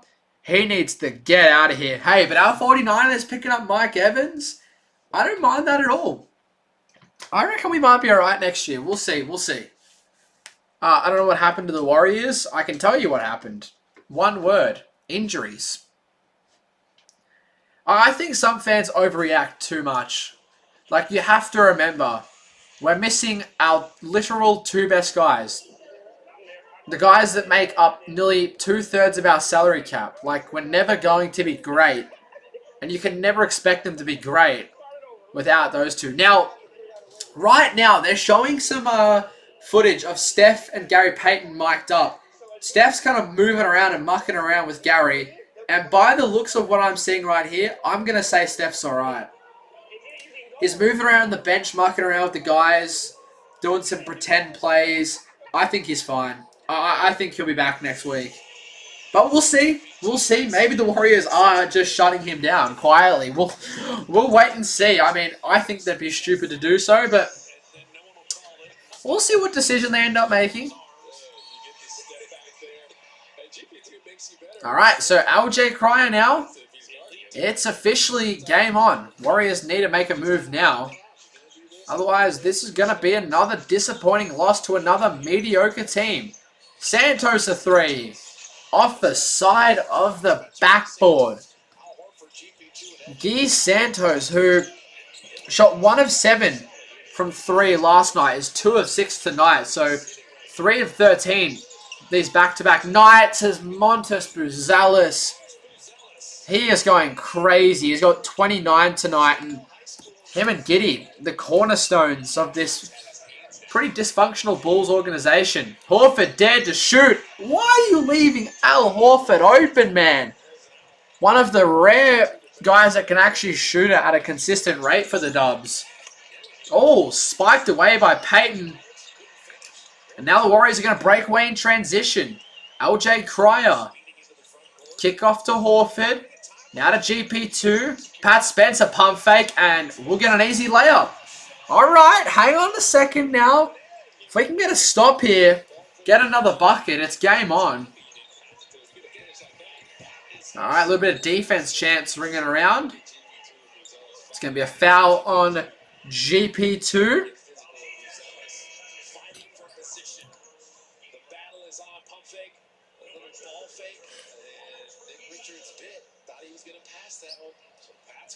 Alright. Sometimes you do have to get crafty. Like, you got to give the Bulls credit. They've made It's tough on the Warriors attacking the rim here lately. Wolves are trying to balance out there. Come on, we need to stop here. If we can get one more stop and one more bucket like we're on. Like, we need to stop here. Dillingham. And a steal. That's exactly what I'm talking about. Now score on the break. Pat Spencer. Reverse GP2. Oh my god. It's like he's playing in space. There's just zero gravity. This man is just flying around the rim. Spencer went for the reverse layup. And once again, another layup falling off the front of the rim. And Gary cleanup. Another steal for the Warriors. Richard off to LJ, and he is going to be fouled. A chance to put it to a single possession. Wow, what a night it has been from Gary Payton. So Richard gets the steal. GP2 breaks away. Off to Pat. Misses, and then Gary's just there, hanging on the rim. How is no one picking him up?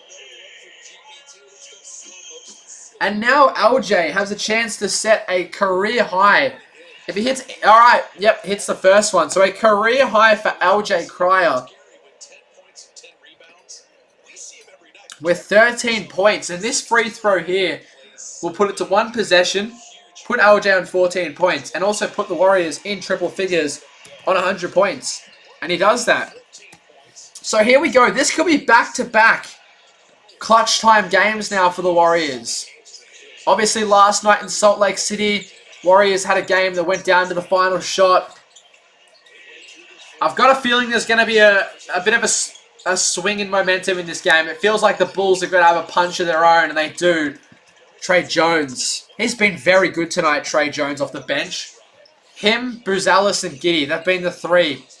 They've been the three for Chicago. That's going to be out of bounds. Will Richard, foot on the line. Turnover there. Man, come on. Don't just drop like this. We're right there. Trey Jones, same shot, different result. This time a miss. LJ Cryer now. Drives baseline, steps back. Off to Richard. Kick out to Horford. One more to LJ. Pat in the corner. Spins. What is this ball movement? It is just rampant. Richard. Up and under layup. Will Richard redeems himself after turning it over on the previous possession. Buzalis. Steal by the Warriors. Spencer on the break once again. Throws it up and just scores himself. It looked like he was going to throw it off the backboard for a lob, but just decided to roll it in. So a 1-point game with 5 minutes left. Giddey a three, misses. And Horford gets it and outlet passes it to Gary. Off to Pat. He slows it down. Pat's been elite tonight. I've loved his control. If you are just joining us, 1-point game. Make sure to drop a like. Horford for three. Misses. And Giddey tips it off the backboard and eventually hauls in the rebound. So a 1-point game. 4:39 remaining. Giddey. Chase Center ringing out defense chance. Giddey. Long pass to Yabashali. And Payton pokes it away and steals. Spencer been running the break all night long. Although this time turns it over. Although it actually will retain Warriors ball. As he was getting the steal there, foot was on the line. The intensity in this game has just gone up a couple of notches here. And I am all for it. If we could take the lead here, the Chase Center would go nuts. It's going to be Warriors ball here. Sideline out of bounds. I've got a feeling we take the lead here. The crowd is chanting Warriors. It has that feeling about it. Come on. Horford. Gee. Drives. Scoops. Scores. Yes, I predicted it. Guy Santos puts the Warriors up by one. It's been an exceptional fourth quarter run. Buzalis now has 29 on the night. He's been superb. Buzalis scoops, misses, Payton the rebound. Once again off to Spencer on the break. Has numbers behind him. Goes himself and scores. Pat Spencer igniting here in this fourth quarter. A 17-2 surge. And this lineup at the moment for the Warriors, elite. Payton, another steal. The Warriors coming alive to end this game off. Pat Spencer now. Into Horford. Horford off to GP2. If you lose Gary Payton a second, you always know where to find him. Somewhere around the rim. And just like that, it's a 19-2 run. 5-point lead. Blocked by Horford. Blocked by Horford. Oh my goodness, the Bulls are collapsing. Take your time. Don't do anything silly. It's going to be a foul on Giddey. So the Warriors will have a chance to reset with 2:51 remaining. Don't do anything dumb. It's going to be a timeout. I guess we get the camera ready in the background just in case. I mean, I wasn't really expecting this at all, but we might need to get the camera out for a end of game reaction. So we got 73 people in. If you've just joined us, it has been a roller coaster of a night. It was an even back and forth start. Couple of punches traded early. Then the Warriors kind of broke away early in the second, but then the Bulls went on a run late to end off the half, and they ended up having a 6-point lead heading into the main break. I think it was 57-51. Bulls came out, continued that run in the third, had a big time lead, and then the Warriors pulled it back. Bulls broke away again. Now the Warriors are back. It's just been like a seesaw all night long. We have the exact same Warriors mini hoop behind you. Got it last night at the Warriors-Celtics game. Yeah, pretty cool. Got some nice stuff in the background. Definitely want to add some more stuff to the collection. But yeah, nice little thing to have here just alongside that. But yeah, let me know what else we should add to the background now as well. For anyone, we'll be dropping the best video in the channel's history following the result of this game. So definitely make sure to stay tuned for that. I'll drop the link in the chat once this game is wrapped up. And yeah, if all you guys could go over to that and drop it a like and a comment, be very much appreciated. But let's see if we close this one out here. Like, I've said it all night. I feel like we should win this game. But something in the back of my mind tells me we're going to find a way to muddle it up. But we'll see. We'll see. We've been going absolutely crazy right now.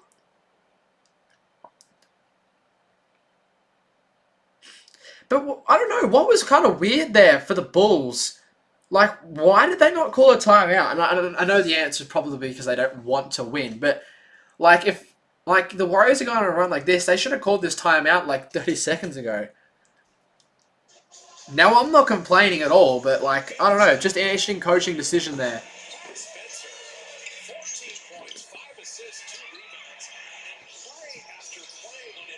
All right.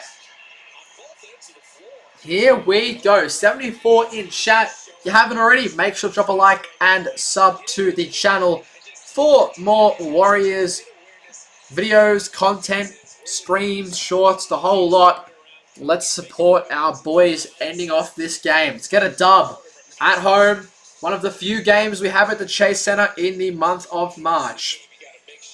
Gotta make sure we close this one out. We've put ourselves in a surprisingly good position. All right, here we go. Richard into Pat Spencer now. Santos played smart here. Still got 10 seconds. Gee, no one's open here. Al's going to have to probably chuck up a shot. Late shot clock spin move. Throws it up. And, oh, unfriendly bounce there. Buzalis now. Bulls have to ignite here. Oh, no. Montes Buzalis. 2 shots at the line. Nearly an and one play, and Montes has got some words for some of the Dubs fans in the crowd. This is going to be his potential 30th and 31st point of the night. He's been awesome, and yeah, seeing this firsthand, I understand why Bulls fans have such high hopes for him. The upside is very high. But yeah, what a weird day it's been in the NBA. If you are just joining us, Second night of a back-to-back for the Warriors in a seesaw contest with the Bulls in what's been one of the craziest days in the NBA's history with the Bam. I think it was it 83 performance? 83-point performance. But we got a game to finish off here before we got a 2-day break and one final game at the Chase Center be the Wolves before we do head on the road for a 6-game road trip over the span of a week. All right. 4-point game. This will put it back to 1 possession here. Buzelis for his 31st point of the night. And he hits it. So 107-110. Second straight clutch time game for our Warriors. Back-to-back nights. I'm sure the fatigue is kicking in. Heavy legs right now. But we've got to find a way to close this ball game out. Horford to GP2. Late shot clock here. Off to Santos with 5, with 4. Gee, reverse layup, throws it in. Gee Santos. What a game it's been for Gee. Everyone's been great tonight. Gee, Pat, Al, Kristaps, Gary, LJ. Like, everyone's been awesome. And it's going to be a potential good all-round win here. All right. Chance to potentially try and ice this one. Still feels like there's a while to go, but with a 5-point lead here, if we can score, that might be it. Spencer off to Horford. Spencer, step back 3. Connects! That's going to be the game! Woo! Man, Pat Spencer from downtown. 20... Oh, hang on. Maybe not yet. Buzelis says, hang on a second. Oh my goodness, Pat Spencer from deep as the shot clock expired. Pat Spencer, beautiful pump fake, brought himself enough space. And we got a minute remaining now. Gee Santos drives in, scoops, smokes the layup. Horford the tip in, no good. Don't choke. Do not choke. Oh my God, Giddy drives in. Kicks it out. One more to Buzelis. Oh, it's a 3-point foul. Monis Buzelis. 3 free throws to put this back to a 1-possession game. Oh my goodness. The late closeout from Horford. And there was some heavy contact on the shot from Modis. Thank you to the 2 who just dropped the sub there. If you haven't already, make sure to sub to the channel. Yeah, just the extension of the arm there from Horford initiated the contact late. So these are some big ones here. Buzelis, 3 free throws to put this right in striking distance for a potential walk-off game winner for the Bulls if the Warriors can't come up with a bucket. Man, if we lost on 2 game winners on back-to-back nights, so unfortunate. Now, this is 36 points. Oh, he missed a free throw. Yes. All right, we've got the safety net. Now, Monis has 35. This is a career high for him. Once again, probably like the 10th player to have a career or season high versus the Warriors this season. Buzelis has to hit this one. Unless he wants to deliberately miss. Hits it. So 2 or 3. So it gives the Warriors a safety net. All right, Spencer. Ball in hand. Spencer. Horford. Warriors got to find something here. Richard. Into Horford in the low post. The Warriors turn it over with 20 seconds remaining. Off to Leonard Miller. The Bulls need a 3, but Leonard Miller goes for the quick 2. And it's a 1-point game. Bulls going to try and steal before they go for the foul. Nope, they're going to foul GP2. Oh, it's going to be a Warriors timeout before the foul.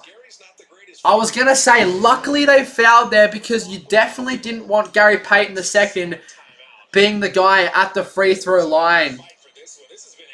Not the greatest free throw shooter is Gary, so luckily they were able to get that timeout before. Because now the next foul will put the Warriors in the bonus. So whoever gets fouled will head to the line. Now, man, if we lose this game, oh my goodness. If you haven't already, do make sure to drop a like and sub to the channel and comment down below. Are we closing this one out, or is it going to be same old for the Warriors? I can't believe it's a 1-point game. Like, if we butcher this, inbound play, we might be in a little bit of strife. But hey, it's been a good night, entertaining game. All things considered, I think it's definitely been a positive game for the Warriors. But unfortunately, positive games don't result to wins. You've got to know how to close out games. And without number 30, and without Jimmy Butler, it's been a problem for the Warriors doing that. But Montez Buzelis, bro, he going nuts. He got 36, career high. The Buzelis breakout game. All right, so who are they going to bring in? Because you probably need a couple of defenders out there in case you do turn the ball over, but you also want as many free throw shooters out there as possible.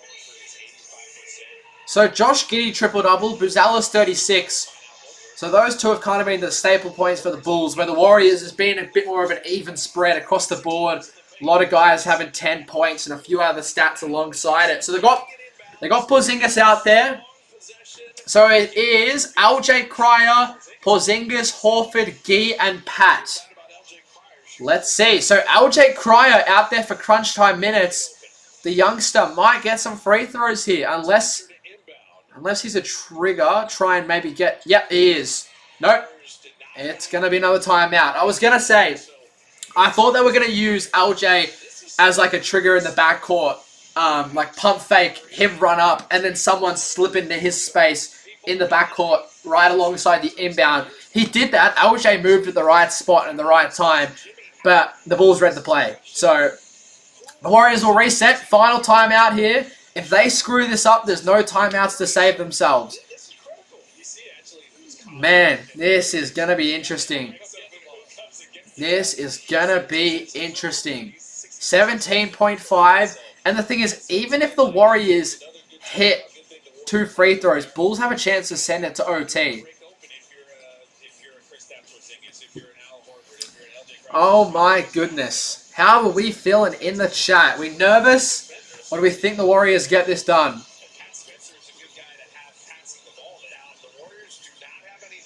Alright, so that's the final timeout.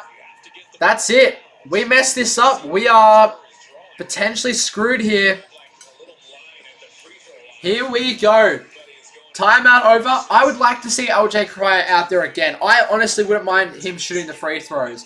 But I think they're going to use him, as like I said before, like the bait to kind of trigger the motion of the play. Have him be the first guy in the backcourt to get the movement going. But we'll see. Maybe they actually don't use him as that. Maybe they use him as the guy to shoot the free throws. I don't know. We'll see. Is he even out there? He is. All right.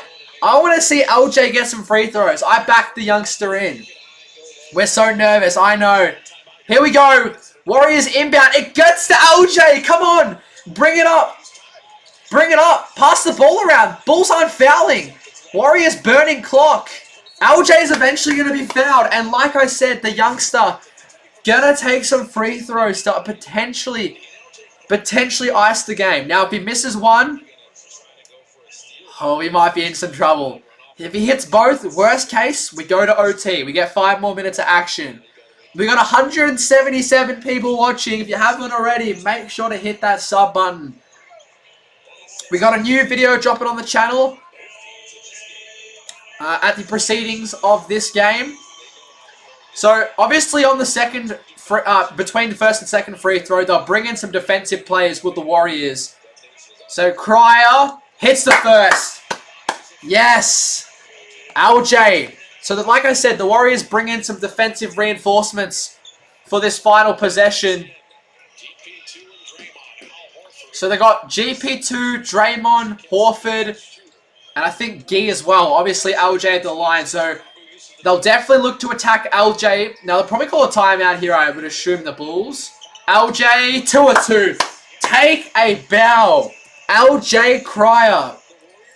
2 clutch time free throws. How about that? We needed those. Because now, worst case scenario, we try and go for a full court heave to win it, or we go to OT if the Bulls hit a 3.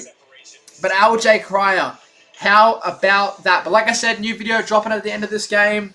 Post-game reaction, short, all that type of good stuff. So you don't want to miss it.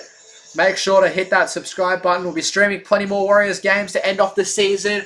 And in some exciting news, I'm flying from Melbourne, Australia, over to San Francisco in 2 weeks' time to vlog a bunch of content at the Chase Center and at some Warriors home games for you guys. So if that sounds like something you're interested in, make sure to hit that sub button. Now, in terms of what lineup the Warriors will bring out there, they will have mostly defenders, but you still need one scorer out there just in case for a half-court heave if the Bulls score straight away. And also, if the Bulls score a quick 2 and foul, you don't just want defenders out there who aren't super reliable free throw shooters, like Draymond, you know, like GP2, those types of guys. You need at least a scorer out there as well. So they've gone with Dre, GP2, Al. Who else do they have out there? Let's see. If they bring the camera angle out, that would help. Alright, so best case scenario, we just get a stop and we win this game. Alright, so Pajemski going to be out there for defensive purposes alongside Peyton, Horford, Green, and Santos. And then for the Bulls, Giddey, Brazelis, Smith, Jones, and Miller. So here we go. Final potential possession of regulation here. Who are they going to go to? I would assume Montes Brazelis. Giddey, the inbound. As, Trey Jones falls over. Has to give it to Jalen Smith. And that's going to be a foul. So the Warriors will send the Bulls to the line here for 2 free throws. Both teams in the bonus. Now, some might say it's a smart play by the Warriors, making it a free throw game. I don't know. It kind of depends on how it plays out, whether it's a smart decision or not. But the good thing is, between the free throws, the Warriors can bring in some guys who can hit some free throws. Alright, so Jalen Smith, I mean, if he misses them, it won't matter. Hits the first, so big time free throw. Now, he actually, hang on, he might miss it. He might deliberately miss it. Let's see. Because if he deliberately misses it, Bulls could get the ball back. 9 seconds, a chance to walk it off. Here we go. Jalen Smith, second free throw. Hits it. All right. So a 1-point game. Warriors inbound. LJ Cryer, you're going to get fouled in the backcourt. And number 18 with 2 more free throws. What a night it has been for LJ. Career high. Looks really, really good. He's got 16 points on the night with some free throws in hand. Now, I'm pretty sure both teams are out of timeouts. I'm pretty sure both teams, no timeouts remaining, so this will be the final play here. Still looking at this Bam Adebayo stuff. Yeah, what a crazy night it has been. So here we go. Can LJ potentially, once again, ice this game? Oh, he misses one. Oh, my God. He misses it. LJ Cryer. Oh, my God. This is a problem now. Bulls the chance to walk it off or send it to OT. Billy Donovan going to bring in a few scorers here. Oh, no. Oh, no, LJ. So the second free throw for Cryer has to hit this because a miss and the Bulls can walk it off. He hits it. 7.9 remaining. Bulls, chance to walk it off. Giddey, we've seen him do this before. Giddey, Smith for the win. No! 3-point foul. What the fuck are the Warriors doing? Oh my God. You don't even have a challenge because he can't call a timeout. Oh my God. Oh my God. Is that a 3-point shot? It might be a 2. Is it a 3 or a 2? Hang on. His foot's on the line. Nah, he fouled him before the footstep behind the 3-point line. So it should be 2 free throws. Please miss one. He hits the first. Okay, so it could go to OT here. Oh, I'm so nervous. So no timeouts remaining for the Warriors. After this free throw, it's going to be a full court heave for the win. So Jalen Smith, if he misses this, the Warriors likely win. If not, we've got to go for a full court heave. Hits the free throw. Chance for the Warriors to win it with 1.4. Pregame, full court heave for the win! Oh, we're going to overtime! We're going to overtime! Pregame, that was not a bad look either. Made the distance. We're semi at the mark. So this is the first time since probably that Denver game earlier in the year where I've streamed an OT encounter. Here we go. Overtime on the second night of a back-to-back. Oh, man.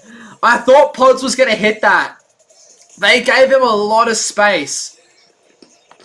Now, I'm going to have to quickly unschedule this video because I had it dropping in a minute's time. Obviously, we still got 5 more minutes of action, so we'll save that to the end of this stream. So if you are watching, do stick around post-game. We'll do a quick recap, and then I'll be dropping my new video talking about how the Warriors destroyed the young championship core of Weissman, Kuminga, and Poole. So definitely a video you want to check out, which will be dropping post-game. But yeah, OT. How has it gotten to this point? Who knows? Who knows? Oh, man, if Pregame hit that. Oh, if Pregame hit that, would have been nuts. Would have been nuts. And they gave him space to shoot too.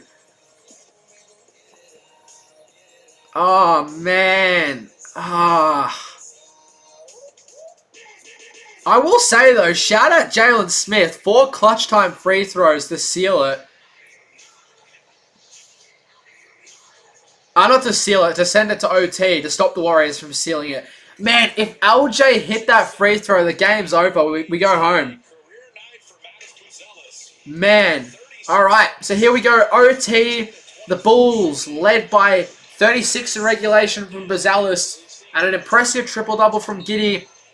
And then Kristaps Porzingis, Warriors career high with 17, Santos with 14, a double-double from Gary Payton, Spencer with 17, and LJ Cryer with a career high 17, but unfortunately missed the clutch free throw that would have sealed it. But here we go.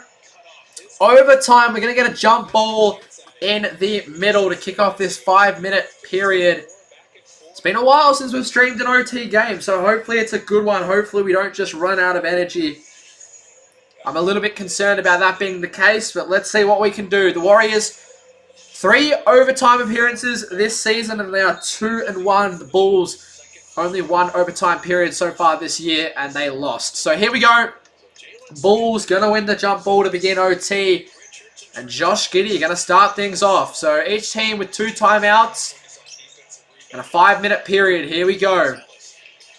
Bozales drives, floats off the bank, and scores. The career night for Bozales continues. 38th point of the ball game. Could go for a 40-piece. And as crazy as that is, it's not even remotely close to the best performance of the night. Porzingis, screen for Spencer. Pat with 5, with 4, with 3. Loses his dribble. Retains the dribble. Throws it up and misses. Oh, please don't choke. No. Trey Jones to the rim. Scores. Bulls already up by 4. Man, Bulls jump the blocks early. And that's going to be a foul there on Trey Jones. And Steve Kerr going to call timeout. Damn, already down by 4. So, down by 4 with 4 minutes remaining. Ah, my goodness. We're already a minute through and not a good start.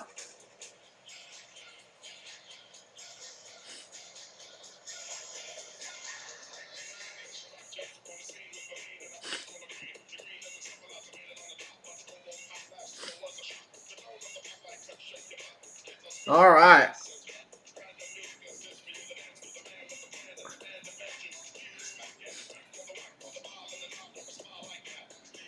Oh, how are we feeling?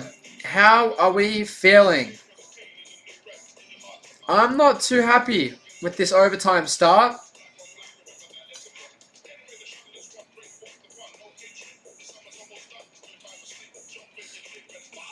Alright.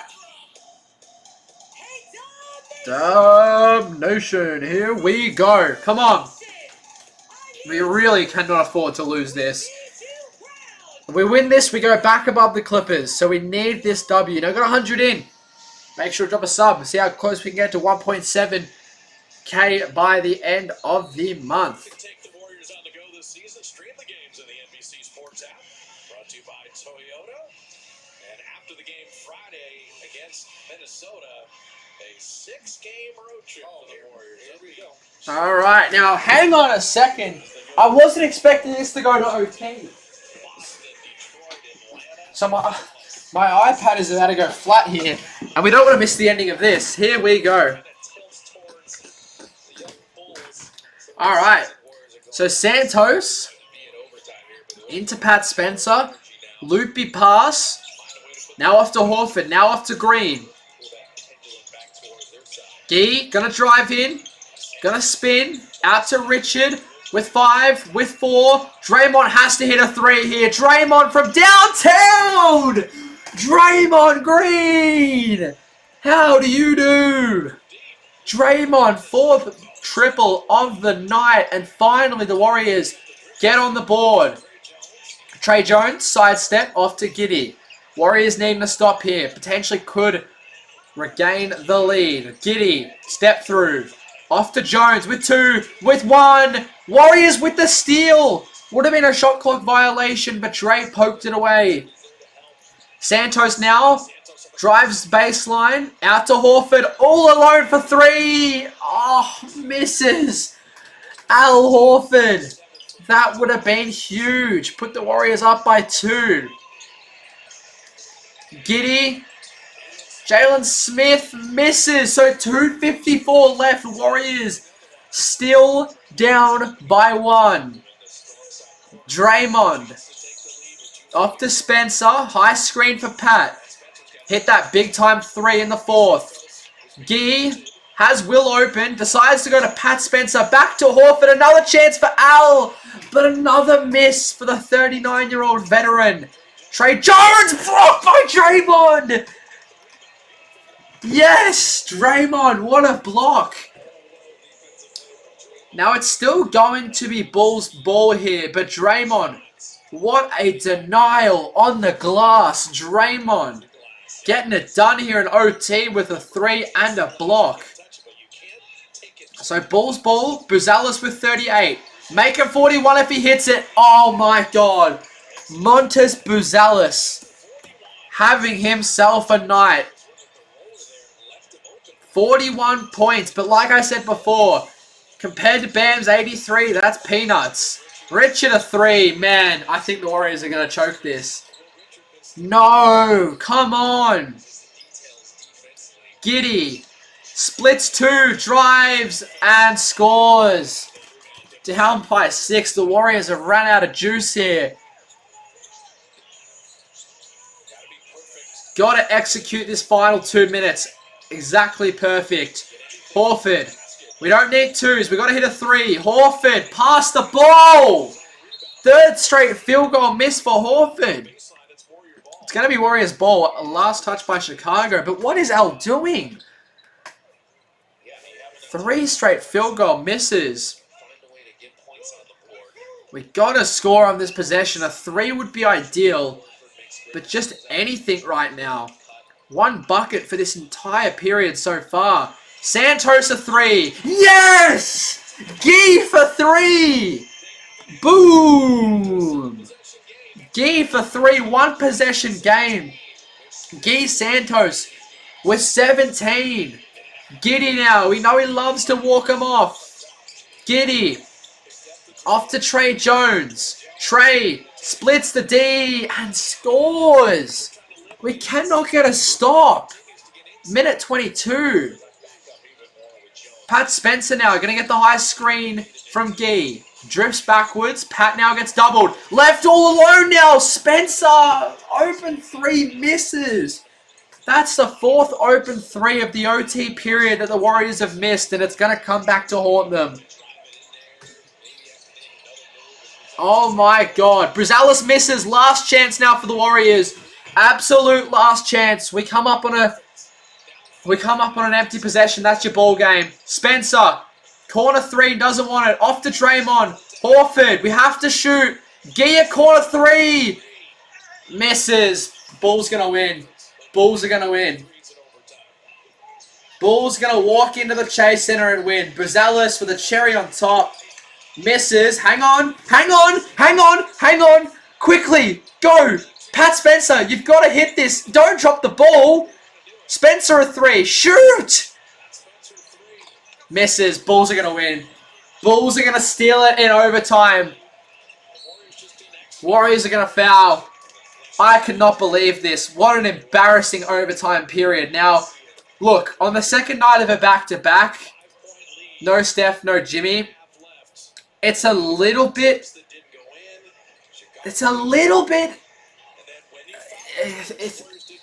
I wouldn't say acceptable, but like, I can understand it. I can understand it. Ah, man. But that LJ free throw, if that goes in, the game's already over 10 minutes ago. This is just, we've just lost to the Bulls and the Utah Jazz, and we now sit with a losing record. Unless a literal miracle happens. So Giddey and Brazelis going to lead a huge Chicago win on the road. Santos can throw up a three at the buzzer and misses. And Chicago win 130-124. The Warriors now fall to 32 and 33. Let me know in the chat, how are we feeling? I am absolutely dumbfounded right now. I am, man. Okay, now we are going to quickly upload this video and get this link in the chat. I would love to see as many of you guys in that video's comment section as possible. Oh my God. Great. We've just lost to the Bulls. Alright, new video is up right now. We're going to put the link in the chat if you are leaving us. I do appreciate everyone joining tonight. If you want to stick around for more content, definitely make sure to drop a sub. Now, we've just uploaded the new video. I'm going to put the link to it in the chat. And I want to see every single person in that comment section. Alright, so the video should be up. Yep, it is. I want to see every single person in that comment section letting me know you are from the stream. We've still got 75 people in. If you can, right now, Blue Moo, Mr. Goat, Shots of Victory, everyone right now, go drop it a like. But yeah, unfortunately, another just disappointing loss. We're now 32 and 33. I cannot believe this. Man, we've actually just lost to the Bulls. Alright, we're gonna get this screen up. We'll flip this around. Give me 1 second. Where's my webcam? Alright. Put that there. I probably should have had a scene ready. I knew I was gonna do this, but yeah, we'll show you guys the new video. Here it is. I spent a lot of time on this, so if you can... Why is it not saying it's uploaded? Yeah, if you can right now... 2020. Alright, that's very loud. If you can right now, I want to see everybody in the comment section of that video. Go and drop it a comment. Let me know that you're from the stream. I want it to do as well as possible. Blue Moo, I want to see you in there. Everyone... make sure to jump in there. So yeah, did a video talking about how the Warriors destroyed their next dynasty. I spoke about Jordan Poole in there. Spoke about, where is he? James Weissman. We spoke about Kuminga, and then we talked a little bit about Moses Moody as well. So yeah, definitely Bulls won. Yeah, Bulls won 130 to 124. As ridiculous as that sounds, but yeah, Bulls got it done. So yeah, I do want to see all you guys in there. We'll see if we can get any comments. I'll make sure to definitely give them a like if you do drop a comment. That's the thumbnail. Definitely a bit of a different design than what I've normally done, but yeah, if you can right now, check it out. Drop it a like, drop it a sub, drop it a comment. We'll throw the link in, and yeah, we'll try and see as many of you guys in there as possible. We'll stick around for a couple minutes before we do head off. Look at the BAM. We almost need to react to the BAM highlights as well. I just don't want to react to it and the stream get taken down for copyright. Because they might copyright that so people don't upload it. I'm just waiting for the Jimmy High Roller video when that drops. That'll be an interesting video. He'll definitely have something on that. Alright, we've got a couple people watching it. Yeah, if you haven't already, make sure to drop it a comment. It'd be very much appreciated. We've got 56 people in here, so I would love to see at least 20 comments. That would be awesome.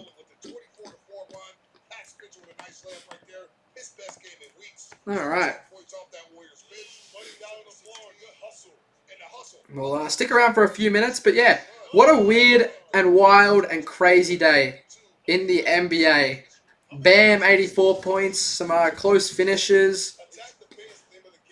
But yeah, we'll see if we get any comments. If not, I'll embarrassingly wrap this one up. But yeah, look, I would very much appreciate it. This is the most time I've ever spent on a video, and I definitely think it's the best one I've ever uploaded. So, hey, we got a... Thank you. Appreciate it. There we go. We'll give it a like. Thank you very much. From stream. Awesome, awesome, awesome. We still got 60 people in here. I need you guys. Thanks from Japan. Appreciate it. Yeah, appreciate you for joining. Hope you did enjoy. Fortunately, the Warriors fall short. But yeah, we got 60 people in here. I don't want you guys in this stream anymore. I want you guys to go drop a comment on the new video. I need this one to do well. I've spent so much time on it. I already gave that a like. Yeah, jump. Who's Steve Kerr's favorite child? Probably Pajemski. Yeah, if you guys can, definitely make sure to go check it out. Right now, it's linked in the chat. It is linked in the live chat.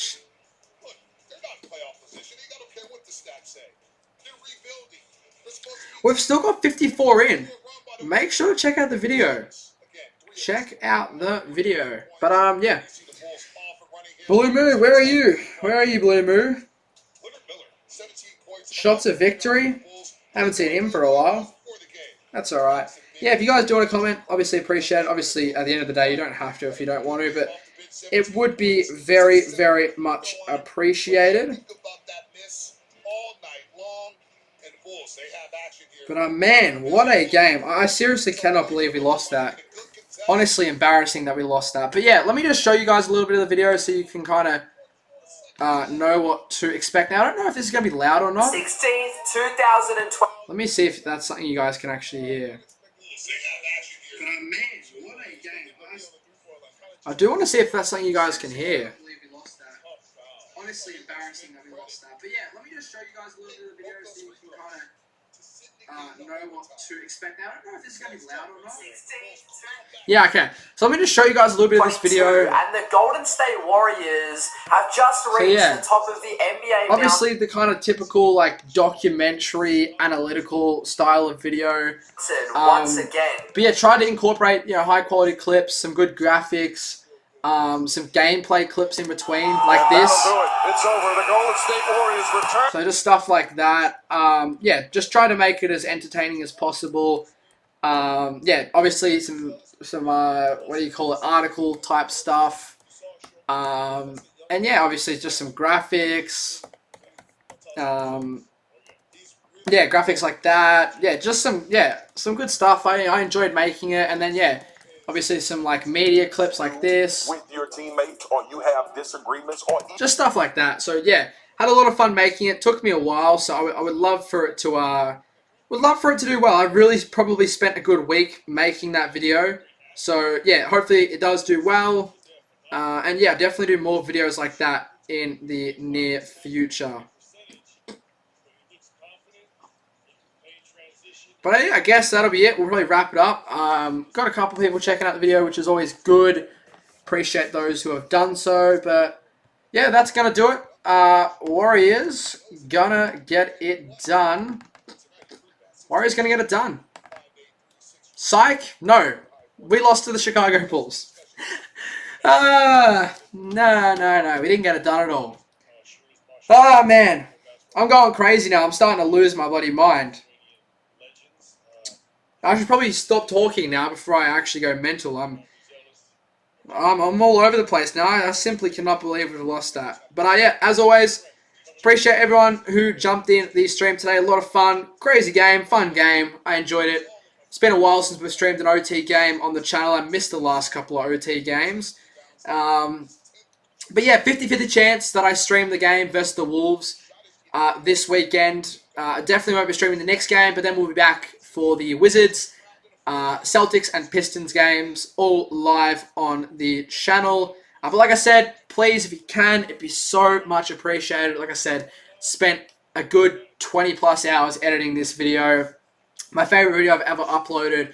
Really high quality, really entertaining stuff. Good topic, good overall video. And then yeah, post-game, short recapping this game out later tonight. I am going out for dinner. It's been a crazy day. I had work all morning and afternoon. Literally got back 10 minutes before this game kicked off.